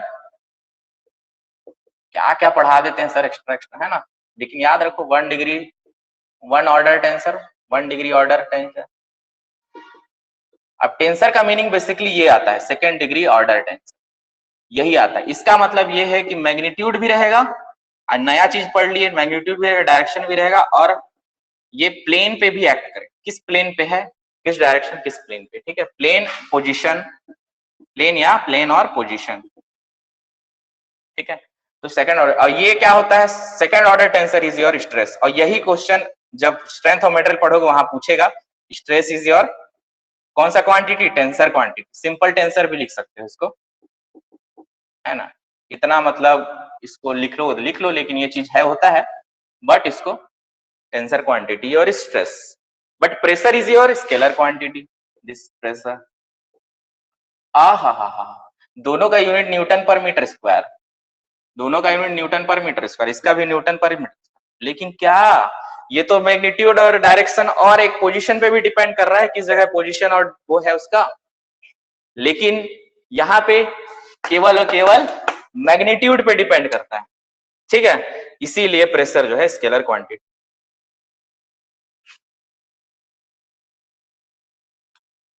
मैग्नीट्यूड भी सेम रहेगा क्या सर फोर्स का, मैग्नीट्यूड है, देखो अगर फोर्स जो है नेगेटिव फोर्स है, फोर्स देखो कैसा, देखो ये है आपका, अब ये फोर्स जो है ये इसको क्या बोलते हैं हम लोग, टेंसाइल फोर्स, ठीक है। नॉलेज ही लो, यहाँ पे काम वही आएगा, ठीक है, अपन पूरा वो जो देखेंगे। यहाँ पे टेंसाइल फोर्स है, दैट मीन्स ये इसको हम लोग, जब टेंसाइल फोर्स खींचा हुआ फोर्स को हम लोग पॉजिटिव लेते हैं, ठीक है। अगर कंप्रेसिव है तो डायरेक्शन देखो, डायरेक्शन चेंज हो रहा है, इधर डायरेक्शन है, इधर है, लेकिन इसका डायरेक्शन ऐसा ऐसा, तो ये क्या हो गया, negative force, this is your compressive force. तो डायरेक्शन पॉजिटिव भी हो सकता है, नेगेटिव हो सकता है फोर्स के लिए, इसलिए वो वेक्टर है, बट मैग्नीट्यूड 20 न्यूटन है। अब दोनों में 20 न्यूटन लगा लो, इसमें भी 20 न्यूटन, इसलिए वेक्टर क्वांटिटी। बट प्रेशर में केवल कंप्रेसिव लग रहा है, क्यों, जिसका कोई एक फिक्स नहीं है, इसका कोई वो नहीं है, इसमें कोई चेंज नहीं होगा, डायरेक्शन सिर्फ एक ही है, कोई चेंज नहीं हो रहा है, दैट इज वो ही है, ठीक है। बट वो आता कहां से है, इस पे फ्लूइड के अंदर देखना है, फ्लूइड के अंदर तो ये हो रहा है, लेकिन फ्लूइड के इस प्रेशर, ये फोर्स गया, अब फोर्स जाएगा, यहाँ पड़ेगा, यहाँ पड़ेगा, यहाँ पड़ेगा, इस सरफेस पे यहाँ पड़ेगा, ठीक है। तो यहाँ पे प्रेशर, इस फोर्स पड़ेगा, तो फोर्स के कारण, जो नॉर्मल फोर्स है उसके कारण इस सरफेस पे प्रेशर आएगा, कितना कितना आएगा वो बाद में देखते हैं, ठीक है। तो ये कहानी थोड़ी मोड़ी कंसेप्ट क्लियर हो गया, ठीक है। फोर्स का भी समझ में आ गया, टेंसर, ये सब सारा पढ़ोगे बाद में जब आप स्ट्रेंथ ऑफ मटेरियल या जो मैकेनिक्स ऑफ सॉलिड ये सब पढ़ते हैं ना, तो पढ़ेंगे।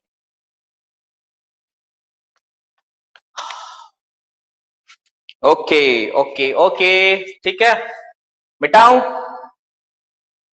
यहाँ बेसिक पर्पस, नॉलेज लो, नॉलेज गेन करो जितना ज्यादा हो सकता है, प्रैक्टिकली से लेके सारा हर चीज। टेंसाइल खींचना, खींचने वाला फोर्स, कंप्रेस मतलब दबाना, ठीक है, हो गया। चलो मिटा रहा हूं।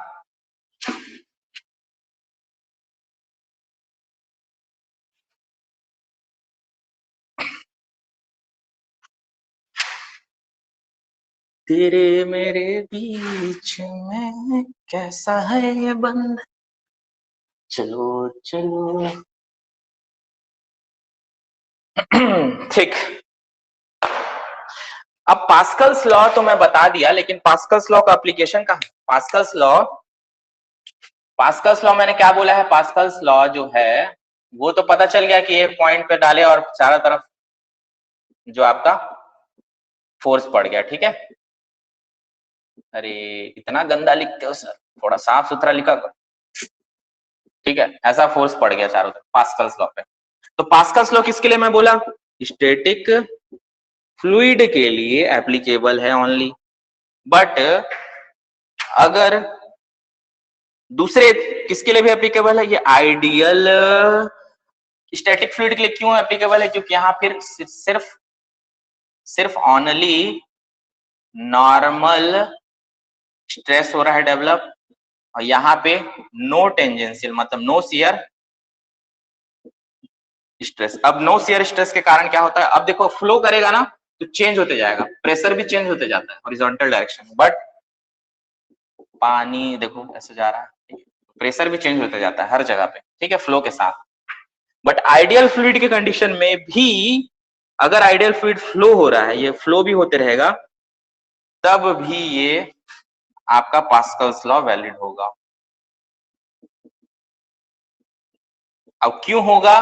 क्योंकि आइडियल फ्लूइड कंडीशन में भी नो शियर स्ट्रेस होता है, क्योंकि no shear stress, no viscosity. No viscosity मतलब फ्लूइड मैकेनिक्स नहीं, फ्लूइड मैकेनिक्स नहीं मतलब आइडियल फ्लूइड नहीं, ठीक है, मतलब ये अस्तित्व में ही नहीं है। ओके, तो ये हो गया। अब इसका एप्लीकेशन कहाँ है? बहुत इंपॉर्टेंट एप्लीकेशन जो आपके प्रैक्टिकल लाइफ में देखते होगे, हाइड्रोलिक ब्रेक। ब्रेक जो आज के डेट में कार्स में और जितना आपका ट्रक्स हैं, हाइड्रोलिक ब्रेक सुना होगा, हाइड्रोलिक ब्रेक और हाइड्रोलिक लिफ्ट, वहां यूज होता है ये law, Pascal's law. Application of Pascal's law कहाँ यूज होता है? एप्लीकेशन ऑफ पास्कल्स लॉ कहाँ कहाँ यूज होता है? एप्लीकेशन मतलब उसका यूज कहाँ कहाँ इसको अप्लाई कर सकते हैं, एप्लीकेशन मतलब कहाँ अप्लाई कर सकते हैं, ठीक। कहाँ कहाँ? हाइड्रोलिक लिफ्ट और हाइड्रोलिक ब्रेक। अरे hydraulic lift sir, lift lift मुझको भी तो लिफ्ट करा दे, है ना, ठीक। तो लिफ्ट जो है, हाइड्रोलिक लिफ्ट कहाँ होता है? अगर अगर लिफ्ट पंप ब्रेक, हाँ ठीक है। तो हाइड्रोलिक लिफ्ट, हाइड्रोलिक लिफ्ट देखो मॉल वगैरह में जा रहे हो या आपने घर पे भी लगाया होगे, नहीं लगाया तो नहीं होगा सर, इतने भी तो पैसे वाले अभी नहीं हो जाएंगे, ठीक है।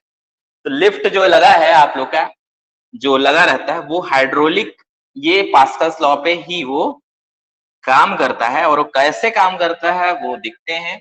या फिर जैसे कि आप सर्विसिंग के लिए अपनी कार को सर्विस सेंटर पे ले जा रहे हो, सर्विसिंग के लिए कार को सर्विस सेंटर पे ले जा रहे हो, तो वहां पे क्या होता है कि जब कार को ऊपर उठाना रहता है, अगर कार या किसी भी बड़े बहुत भारी चीज को, तो उसको एक लिफ्ट से उठा देते हैं, है ना, लिफ्ट से उठता है वो।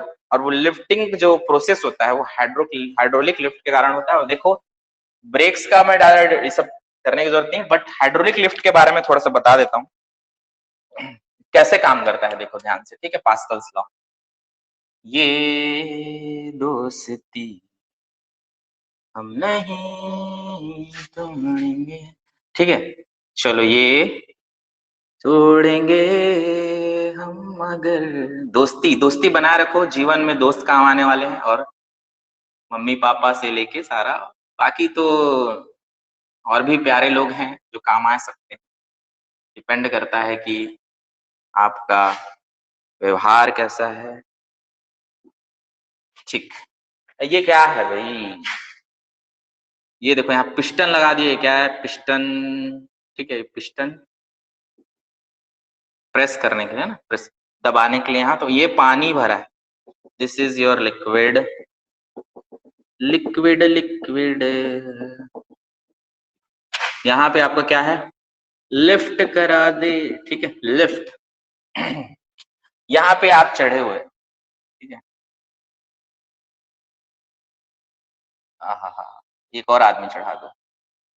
6 आदमी से ज्यादा लोड नहीं ले सकता है, क्यों नहीं ले सकता है वही बताता हूँ, ठीक है। 3 आदमी से ज्यादा ये लिफ्ट नहीं सह सकता है, क्यों नहीं सह सकता है वो भी बताते हैं, ठीक।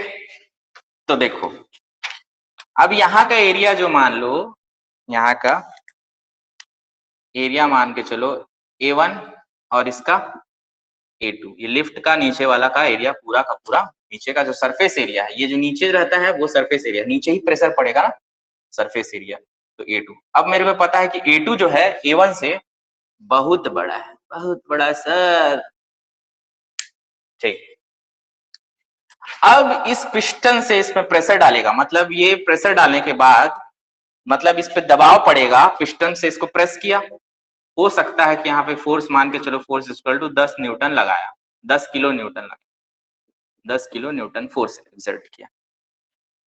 अब यहां से क्या हो रहा है कि फोर्स लगाया है F1, यहाँ पे इसके कारण क्या हुआ कि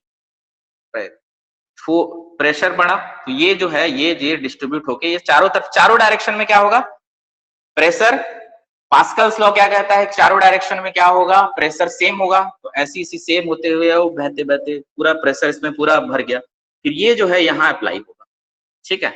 तो प्रेशर यहाँ पे होगा, इस फोर्स के कारण ये प्रेशर यहाँ पड़ेगा। अब ये कितना प्रेशर होगा, जितना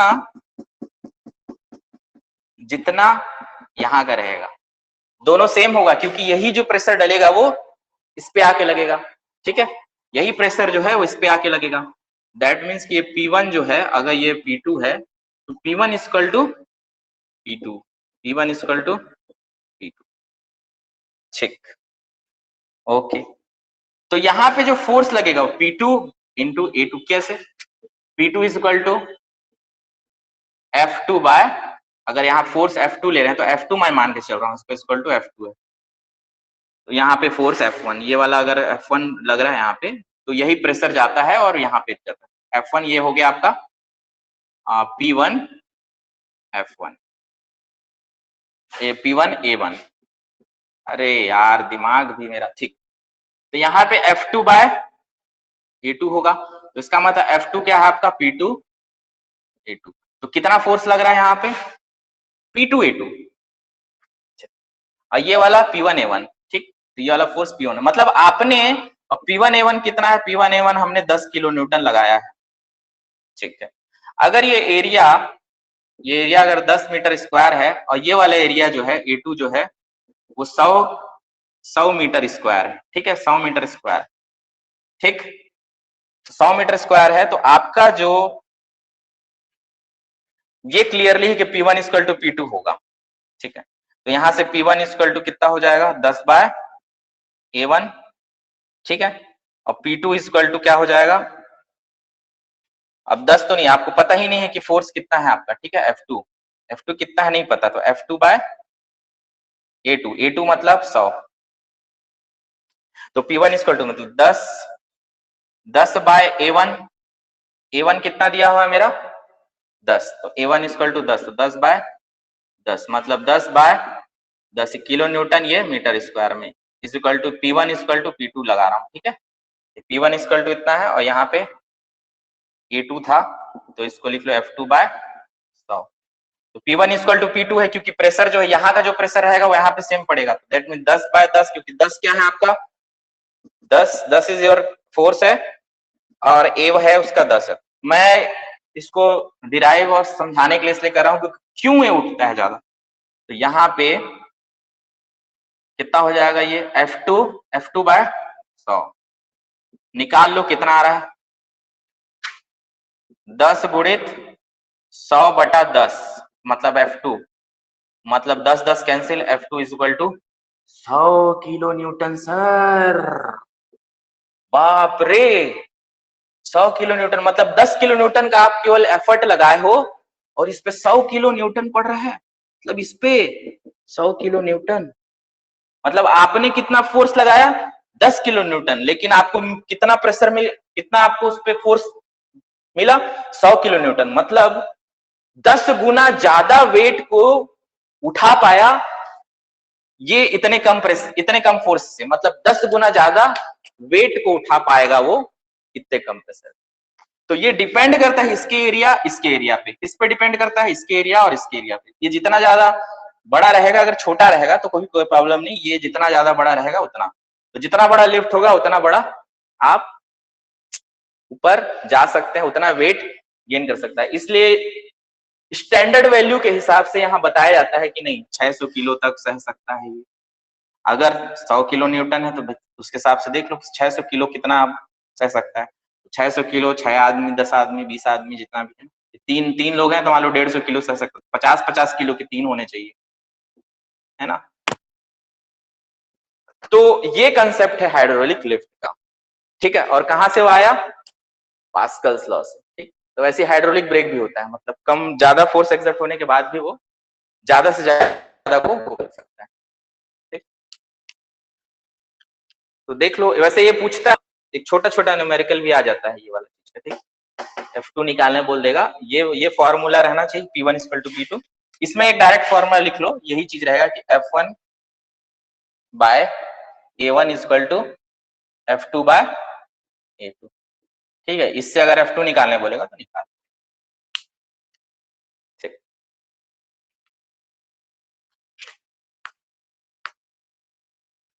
लिफ्ट छोटा होगा तो कम वेट उठा पाएगा क्योंकि एरिया कम हो जाएगा, देखो यहाँ पे एरिया कम हो जाएगा, यहाँ पे ये वाला कौन सा है 100 मीटर, ये एरिया कम हो जाएगा, तो मल्टीप्लाई 100 जो है अगर 50 कर दूंगा तो कम उठाएगा वो, ठीक है, अगर एरिया छोटा कर दूं तो कम वजन उठाएगा, तो एरिया पे ही काम करेगा, ठीक है।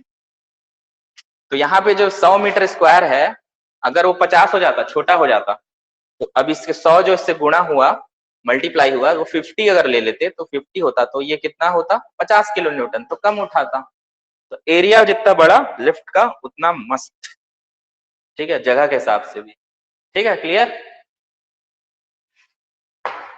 तो मिटाया जाए, आगे चलें अपन मेन हाइड्रोस्टैटिक लॉ की तरफ, ठीक, चलो, अच्छा लग रहा है ना नॉलेज लेके, भाई हाइड्रोलिक लिफ्ट कैसे उठ रहा है ना, बहुत सारी चीजें पता चल रही हैं, ठीक है, तो यही नॉलेज लेना है अपने को, पढ़ाई नहीं करना है, नॉलेज लेना है, ऐसा चाहिए, ठीक है नहीं सर पढ़ाई कैसे नहीं करेंगे, ठीक है, बिना पढ़ाई के नॉलेज कैसे आएगा, इतना सब चीज बुक्स वगैरह में उतना नहीं रहता है, बस हमारी जो खुद पढ़ के उन लोग विदेशी साइंटिस्ट लोग का बुक मेन है, सब कहाँ से मिलेगा पता है, सब पूरे जो पुराने 300 साल पुराना बुक, 200 साल पुराना बुक, जो साइंटिस्ट करके गए हैं वो, अब मैकेनिक्स ऑफ सॉलिड जो है या फिर स्ट्रेंथ ऑफ मटेरियल, इसकी बुक जो है मैं किससे पढ़ा हूं? टीमोसेंको से। टीमोसेंको जी थे, ये है फादर ऑफ, इसी के पिताजी हैं, पापा हैं, फादर ऑफ। और ये 200 साल पहले निपट चुके हैं, लेकिन वो लिख के जो गए हैं वही चीज है 100 साल पहले, 100-150 साल पहले। तो इनकी बुक को पढ़ोगे तो सब समझ में आएगा, क्योंकि यही पापा है। सीधा डायरेक्ट पापा बुक पढ़ो। आप लोग मत पढ़ो भाई, क्योंकि आप लोग तो केवल एग्जाम निकालना है, ठीक है। तो जो टीचर है उसको पढ़ना पड़ता है। Father of modern strength of material, ठीक है। तो ठीक, ओके। चलो, हाइड्रोस्टैटिक लॉ नहीं, इसको छोड़ो। प्रेशर वेरिएशन पहले लिख लेता हूं। Pressure variation in vertical direction, vertical direction, ठीक है। थोड़ा सा बीच 12वीं बेसिस से बता देता हूं, उसके बाद फिर आगे बढ़ते हैं, ठीक है। ओके, तो ठीक, ये पानी, ओके ठीक, यहाँ भरा हुआ है। गजब, एक ही डायग्राम बनाते रहते हैं, एक ही में काम चल जा रहा है भाई। ठीक है, चलो यहाँ पे क्या हो रहा है कि इस जगह पे ये है आपका फ्री सरफेस। ये क्या है? Free surface. ऐसा टाइप का बनेगा, बोलेगा लिखेगा नहीं, ऐसा बना मतलब फ्री सरफेस, वो जगह फ्री सरफेस, ठीक है। अब यहाँ पे एक इमेजिनरी सिलेंडर में बना दिया, एक मनगढ़ंत सिलेंडर, ठीक है। ये जो मनगढ़ंत सिलेंडर है, इसको इस जगह पे ऊपर पे क्या पड़ रहा है? कौन सा प्रेशर है? ऊपर पे क्या पड़ रहा है? कौन सा प्रेशर? P0, जो एटमॉस्फेरिक प्रेशर, ठीक है। पानी के सतह पे एटमॉस्फेरिक प्रेशर पड़ रहा है, सतह पे एटमॉस्फेरिक प्रेशर पड़ रहा है, ये हो गया। अब इस मनगढ़ंत सिलेंडर को, ये कुछ दूरी पे है, मान के चलो ये हाइट h का, तो ये हाइट h है। ये मनगढ़ंत सिलेंडर मैंने बना लिया, कुछ हाइट h का है, ठीक है। ये फ्लूइड के अंदर का ही एक मटेरियल, फ्लूइड का ही एक पार्ट है, फ्लूइड का ही एक पार्ट है, जिसको मैं सिलिंड्रिकल फॉर्म में ले रहा हूं, ठीक। यहाँ नीचे से ऊपर से प्रेशर वो पड़ रहा है। अब मैं मान के चल रहा हूं कि नीचे नीचे जाने के वजह से यहाँ पे क्या पड़ रहा है? प्रेशर पी, पी, चलो पी पड़ रहा है, ठीक है। इस मनगढ़ंत सिलेंडर को मैं, अरे यार मनगढ़ंत, ठीक है, इसको मैं बना लेता हूं यहाँ पे, ठीक है। यहाँ पे ऊपर से मेरा पड़ रहा था P0 और नीचे से, तो प्रेशर तो यहाँ पड़ रहा है, लेकिन अगर फोर्स की बात करूं, अगर इसका एरिया है, अगर इसका एरिया जो है इक्वल टू ए रहे, ठीक है, इसका एरिया इक्वल टू ए रहे, और इसका हाइट क्या है? h है, इसका हाइट h है। अगर यहाँ पे पड़ रहा है P प्रेशर इस जगह पे, तो इस पर अगर मैं फोर्स की बात करूं तो क्या हो जाएगा? Force is equal to pressure into area. तो यहाँ पे इंटू एरिया, यहाँ पे एरिया, ठीक है। अब इस सिलेंडर का कुछ ना कुछ फ्लूइड है, तो इसका वजन तो होगा ना भाई, इसका क्या है? वेट होगा। अब वो क्या है? mg, mg। मास m क्या है? मास ऑफ, या फिर इसको लिखो mg क्या है? mg is your weight of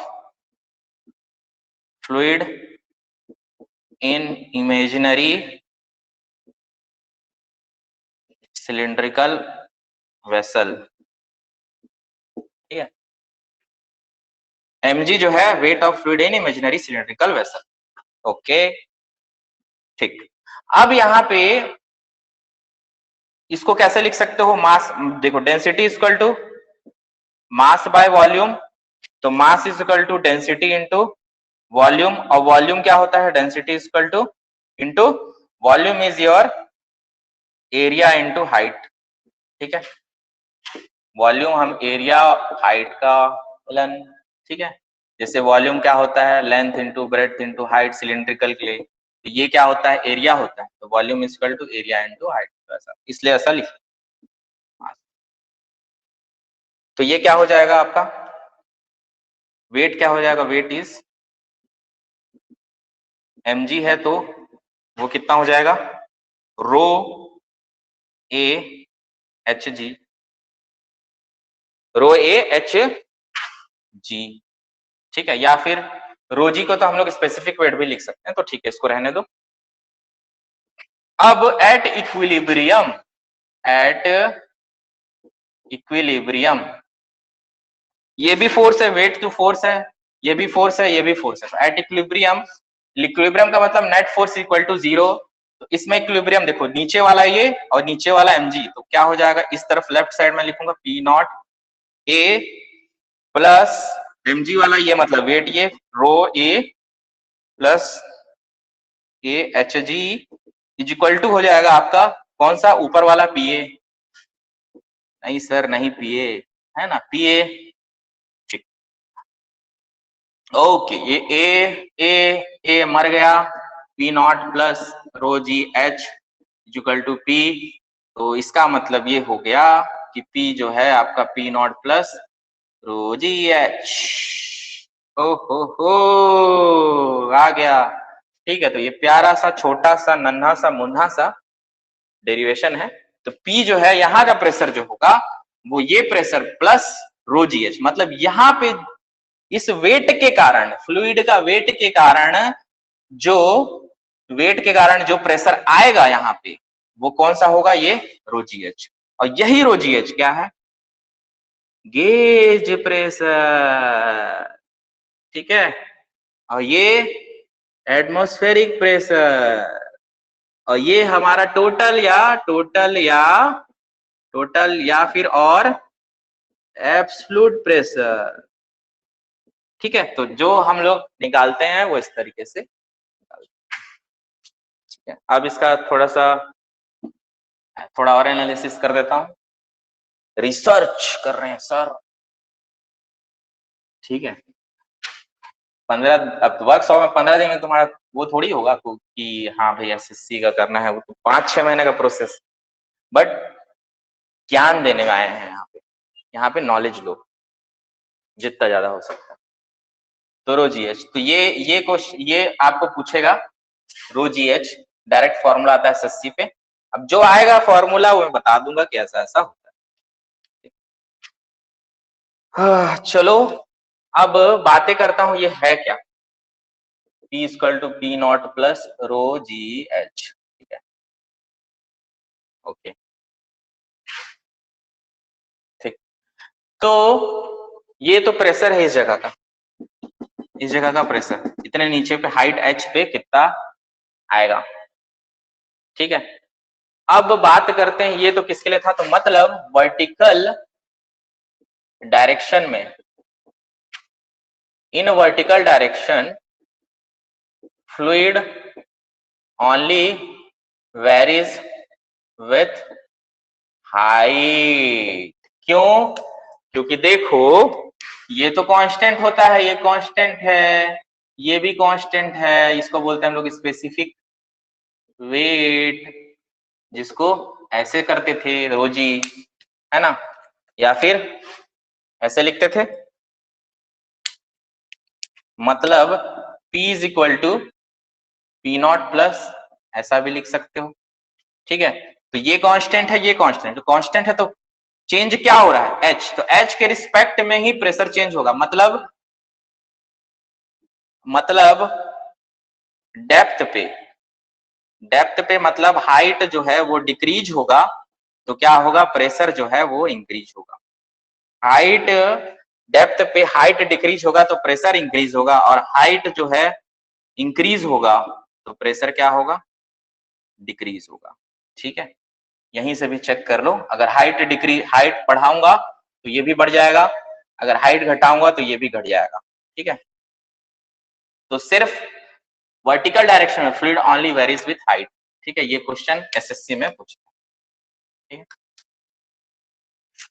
और गेज प्रेशर पी गेज जो है वो क्या हो जाएगा, रो जी एच।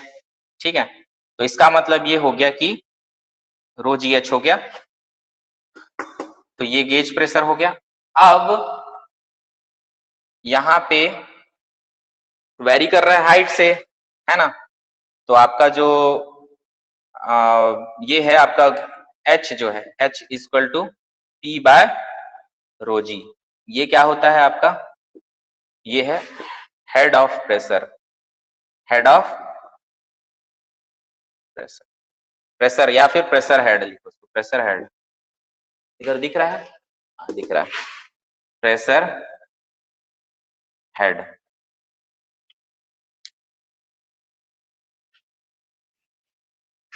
ठीक है, चलो मिटा रहा हूं, लिख लिए, लिख लिए। ओके, हाइट एक बार और बताइए, बता रहा हूं, आगे आगे पूरा हाइट ही हाइट आएगा, रुक जाओ अभी बता रहा हूं। ठीक है,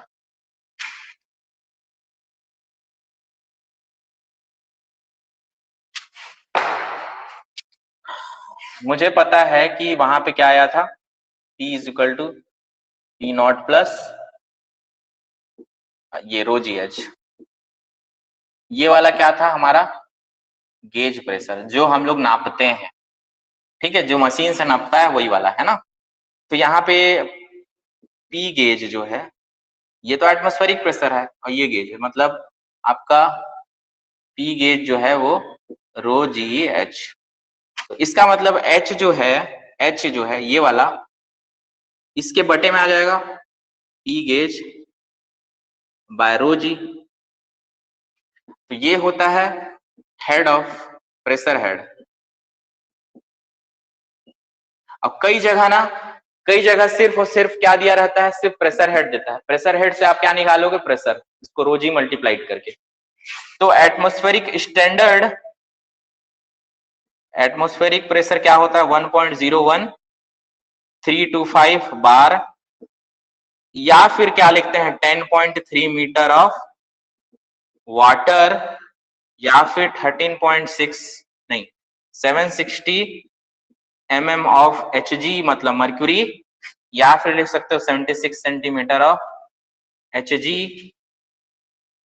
और एक टर्म और है 1 mm ऑफ Hg को क्या बोलते हैं हम लोग, टॉर। ठीक है, या फिर इसको लिखो 760 टॉर। तो ये क्वेश्चन एसएससी पूछ लेता है, और ये भी 10.3 metre of SSC water standard atmospheric temperature, ये भी पूछ लेता है। 3-4 क्वेश्चन यहीं से। और ये कैसे आएगा ये भी दिखा देता हूं। एच तो है वाटर के लिए फॉर वाटर, अरे क्या सर हर चीज का रीजन है। ठीक है, फॉर वाटर रो क्या होता है 1000 केजी पर मीटर क्यूब, जी कितना होता है 9.81। ठीक है, और आपका प्रेशर जो है वो तो आपको पता ही है कितना है, 1.01325 बार, जिसको हम लोग किलो पास्कल में लिखें तो 101.325 किलो पास्कल। ठीक है, अब इसको एच की फॉर्मूला क्या है, पी गेज बाय रोज, तो पी गेज बाय आपका रोजी। बट सॉरी, बट जो पी गेज है अगर आपको किसके रिस्पेक्ट में देखना है, स्टैंडर्ड एटमॉस्फेरिक प्रेशर, तब वाटर के लिए एच वाटर कहां पे, एटमॉस्फेरिक टाइम उस पे, तो यहां देख लो एच वाटर जो है आपका स्टैंडर्ड एटमॉस्फेरिक प्रेशर पे, स्टैंडर्ड एटमॉस्फेरिक प्रेशर पे ये प्रेशर कितना हो जाएगा आपका स्टैंडर्ड एटमॉस्फेरिक प्रेशर। ठीक है, तो क्या हो जाएगा वो पी आपका वैल्यू कितना हो जाएगा 101.325 किलो पास्कल बाय रो कितना है 9.81 मल्टीप्लाइड बाय जी आपका रो है 1000। अब पास्कल में कन्वर्ट करो ना क्योंकि न्यूटन पर मीटर, तो कितना हो जाएगा 1.0132 इंटू 10⁵ पास्कल। पास्कल मतलब न्यूटन पर मीटर स्क्वायर, केजी पर सब मीटर मीटर में। और ये तो इसको सॉल्व करने पे कितना आ जाएगा 10⁻, ये हो जाएगा आपका 10.3 मीटर। ठीक है, तो ऐसे आता है सर। आप नहीं, मैं जो प्रेफर किया उसको मत प्रेफर करना, ठीक है, क्योंकि अगर वो चीजें मैं जो बुक प्रेफर किया था तो उसको मत करना। जो सिर्फ एग्जाम पर्पज से जो प्रेफरेंस है वो बता देता हूँ कि न्यूमेरिकल बेस पे जाना है तो आर.के. बंसल है, और अगर कोई भी एक स्टैंडर्ड बुक पकड़ लो उसको आप लोग कर सकते हो, है ना। कोई, लेकिन बता दूंगा अच्छी बुक व्हाट्सएप पे हम लोग बता देंगे आपको, कि ग्रुप पे डाल दूंगा कि कौन सी बुक से कर सकते हो। बाकी बहुत ज्यादा डिटेल, अगर सिर्फ एसएससी के लिए पढ़ रहे हो तो उतना डिटेल घुसने की जरूरत नहीं है। नॉलेज गेन करना है, मैं तो बता ही रहा हूँ ना क्या क्या हो रहा है। बाकी इसको खुद पढ़ोगे तो नहीं कुछ समझ पाओगे, और धीरे धीरे वो चीज धीरे धीरे डेवलप होती है ना। तो मैं सोम एंड विश्वास से पढ़ा था, अगर मेरे को पूछोगे तो सोम एंड विश्वास करके है।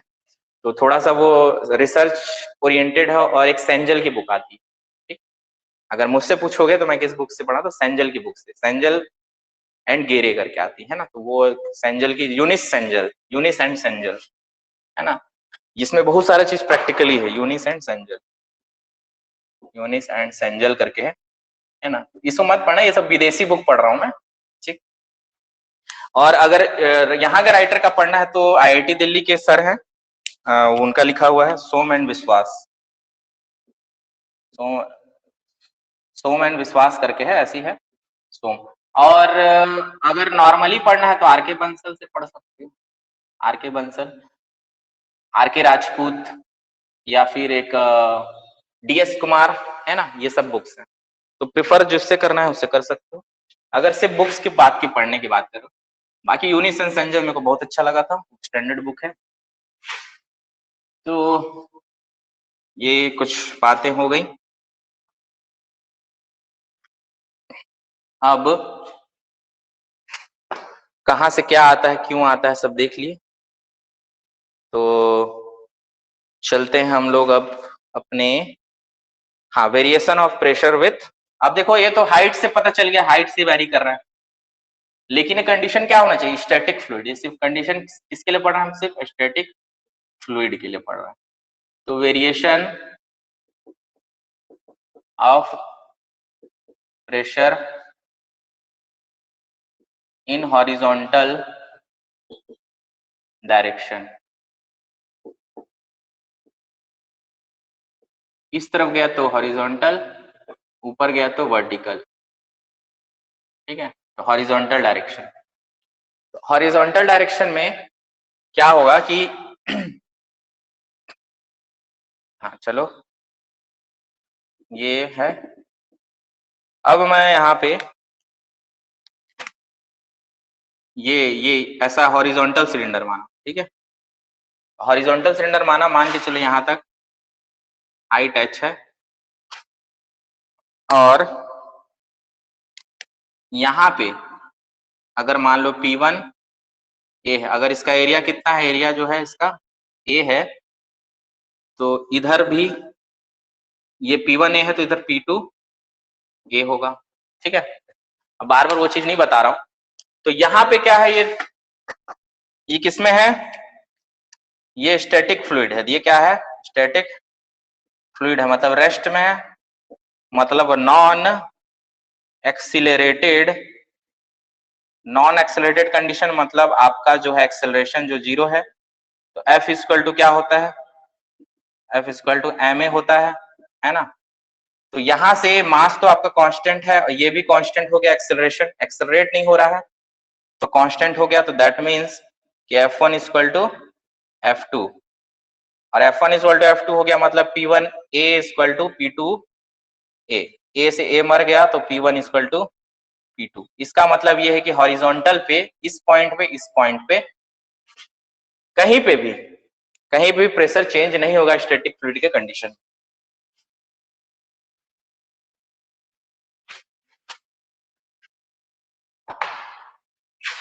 तो P1 इक्वल टू P2 आपको यहाँ पे कंप्लीटली यहाँ पे आप सुरक्षित पहुंच चुके हैं, ड्राइवर ने आपको सुरक्षित पहुंचा दिया छोटा सा पार्ट हॉरिजॉन्टल के लिए।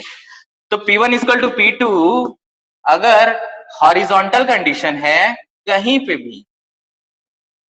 पे भी अगर हॉरिजॉन्टल है, हॉरिजॉन्टल मतलब ये देखो हॉरिजॉन्टल है तो इस पॉइंट पे सारा जगह क्या होगा, प्रेशर जो है सेम होगा सारे पॉइंट पे हॉरिजॉन्टल। मतलब प्रेशर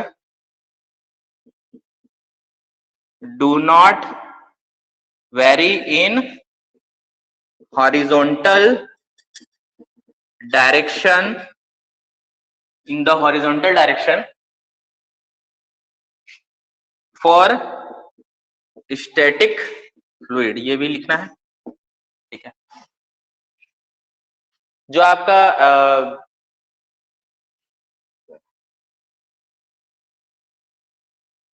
सिलेंडर के एरिया देखो, सिलेंडर का एरिया देखो, एरिया कैसे चेंज हो जाएगा, ये तो इसका पूरा, इस पूरे के पूरे सिलेंडर का एरिया तो सेम ही होगा, है ना, इसका पूरा का पूरा सेम होगा। वो चीज डायनेमिक्स में पढ़े, डायनेमिक्स जब पढ़ेंगे ना तो वहां पे एरिया चेंज करके चलते हैं। तो यहाँ ये माना जाता है कि अभी स्टैटिक्स पढ़ रहे हैं अपन, स्टैटिक्स तो यहाँ होता है। तो ये तो पाइप फ्लो जब होगा ना, जब पाइप के अंदर फ्लो होगा, है ना, ठीक है, जब पाइप के अंदर फ्लो होगा और जब एरिया वेरी होगा, चेंज होगा, जब फ्लो होता है तब प्रेशर चेंज हो जाएगा, ठीक है।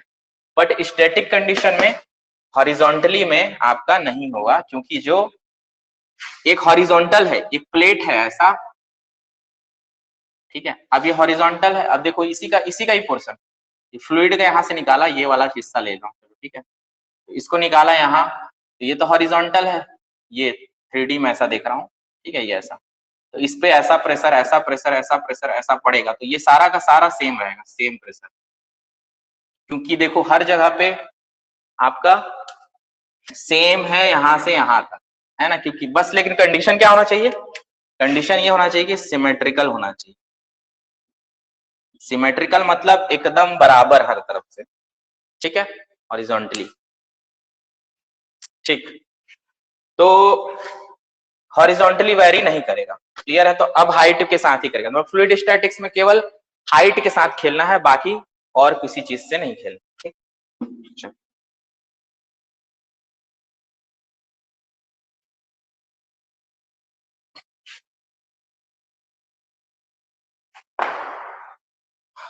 ओके नाउ, ठीक है।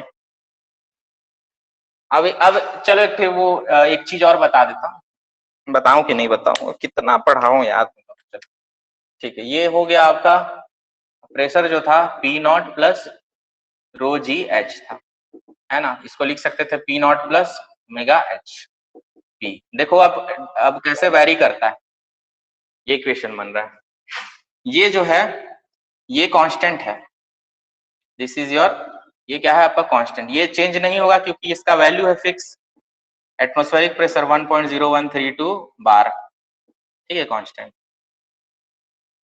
तो ये प्रेशर जो है किसमें वेरी होता है, प्रेशर वेरीज इन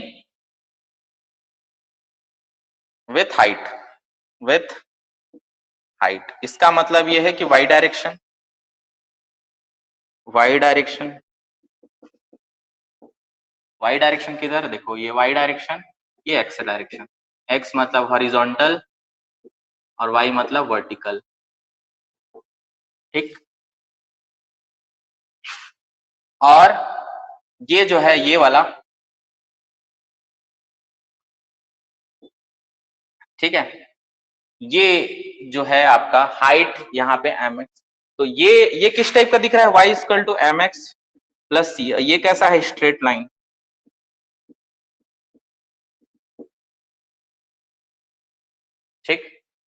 तो इसको ऐसे ऐसे बनेगा, देखो अगर ये प्रेशर है ऊपर और हाइट बढ़ा रहे हैं, है ना, ये क्या है एम एक्स, देखो एक्स क्या है यहाँ एक्स, है ना, एम एक्स प्लस सी, तो एम ये वाला पोर्शन एम हो गया और ये एक्स, हाइट एक्स के डायरेक्शन, मतलब हाइट जो है एच के डायरेक्शन, एक्स के डायरेक्शन में हाइट।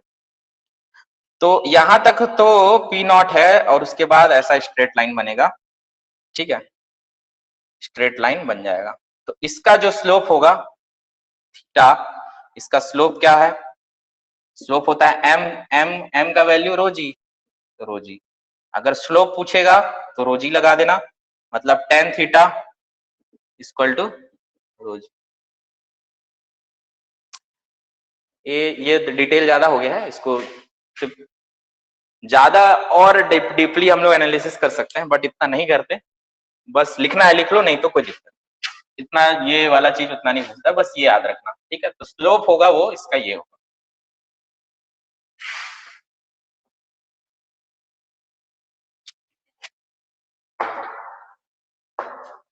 ठीक है, अब पढ़ते हैं हम लोग।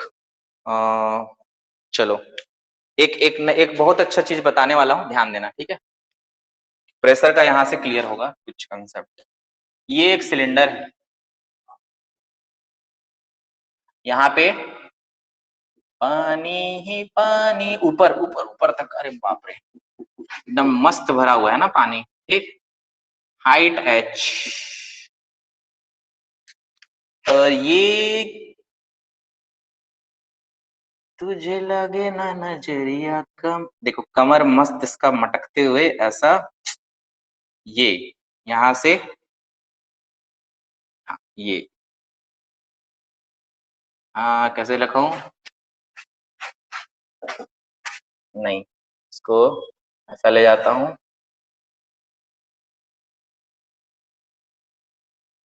अरे यार चलो, ये एक वेसल है ऐसा,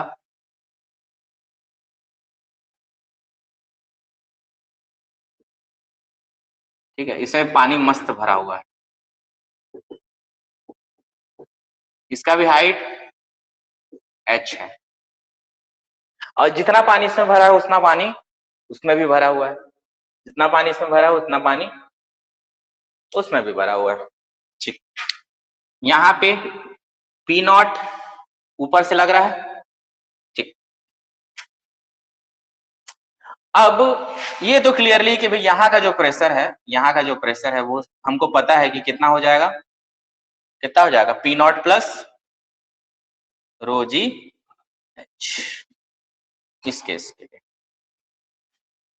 और यहाँ का प्रेशर कितना होगा,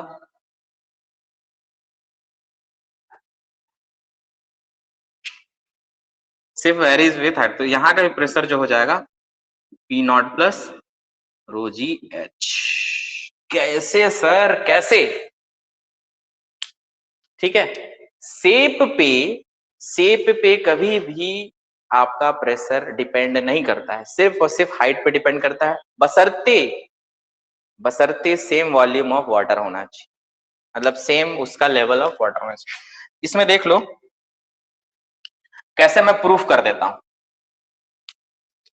प्रूफ करो, ठीक है। यहाँ देखो, यहाँ पे एक मनगढ़ंत सिलेंडर लिया, चलो इसको उसका कमर मट इसका जो है इसको थोड़ा ऐसे कर देता हूँ, ठीक है।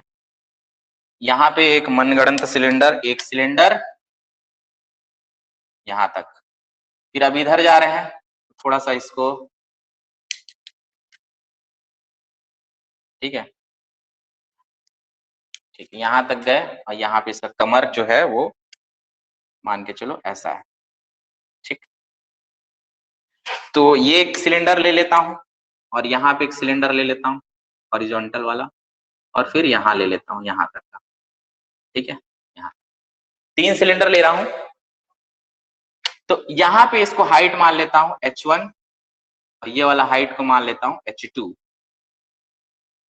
ये वाला हाइट को मान लेता हूँ h1। प्रूफ, हर चीज का प्रूफ होना चाहिए, है ना। तो हाइट, तो ये यहाँ पे प्रेशर कितना पड़ जाएगा भाई, इस जगह पे, इस जगह पे कितना प्रेशर पड़ेगा, पी नॉट प्लस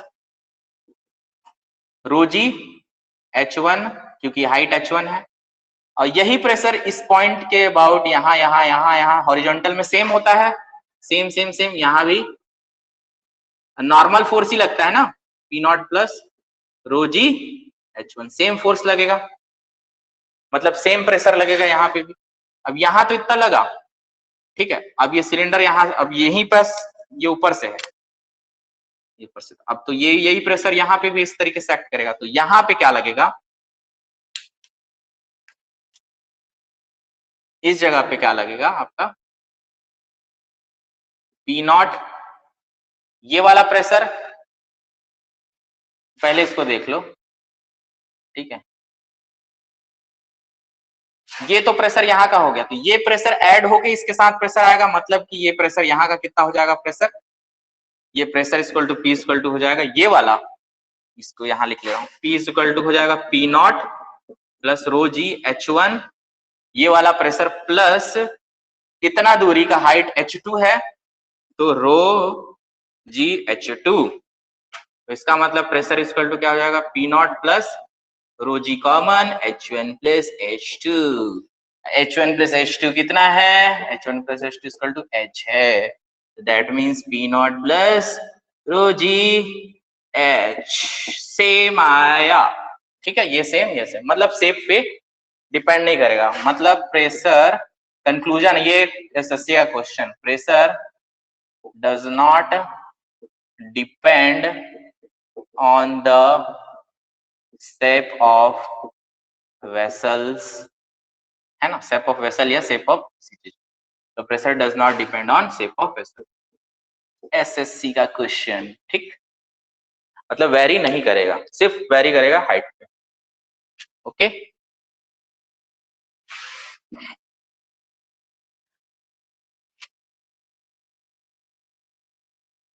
ठीक है, एक लास्ट चीज बता रहा हूं, उसके बाद कल आज का क्लास खत्म करते हैं।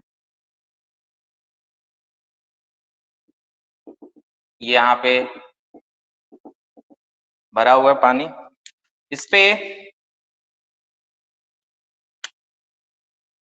इस जगह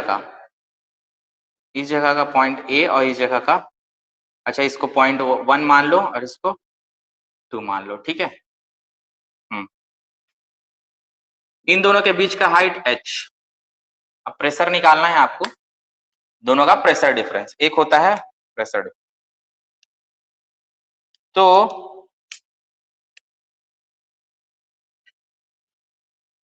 तो क्या हो जाएगा यहाँ पे H1, तो देखो रो, अगर इसका है रो है इसका डेंसिटी, तो P1 इक्वल टू क्या होगा, अब देखो तुमको नहीं पता है, ठीक, तो P2 अगर मैं मान लेता हूं इसको, अच्छा तो P2 minus P1, P2 minus इस प्रेशर का माइनस ये हो जाएगा आपका रो जी एच, ये होता है आपका डिफरेंस ऑफ प्रेशर जो है दोनों के बीच, रो जी एच, दोनों का डिस्टेंस पे डिपेंड करेगा ये, ठीक है, तो डिफरेंस ऑफ प्रेशर भी इस तरीके से हम लोग शो कर सकते हैं।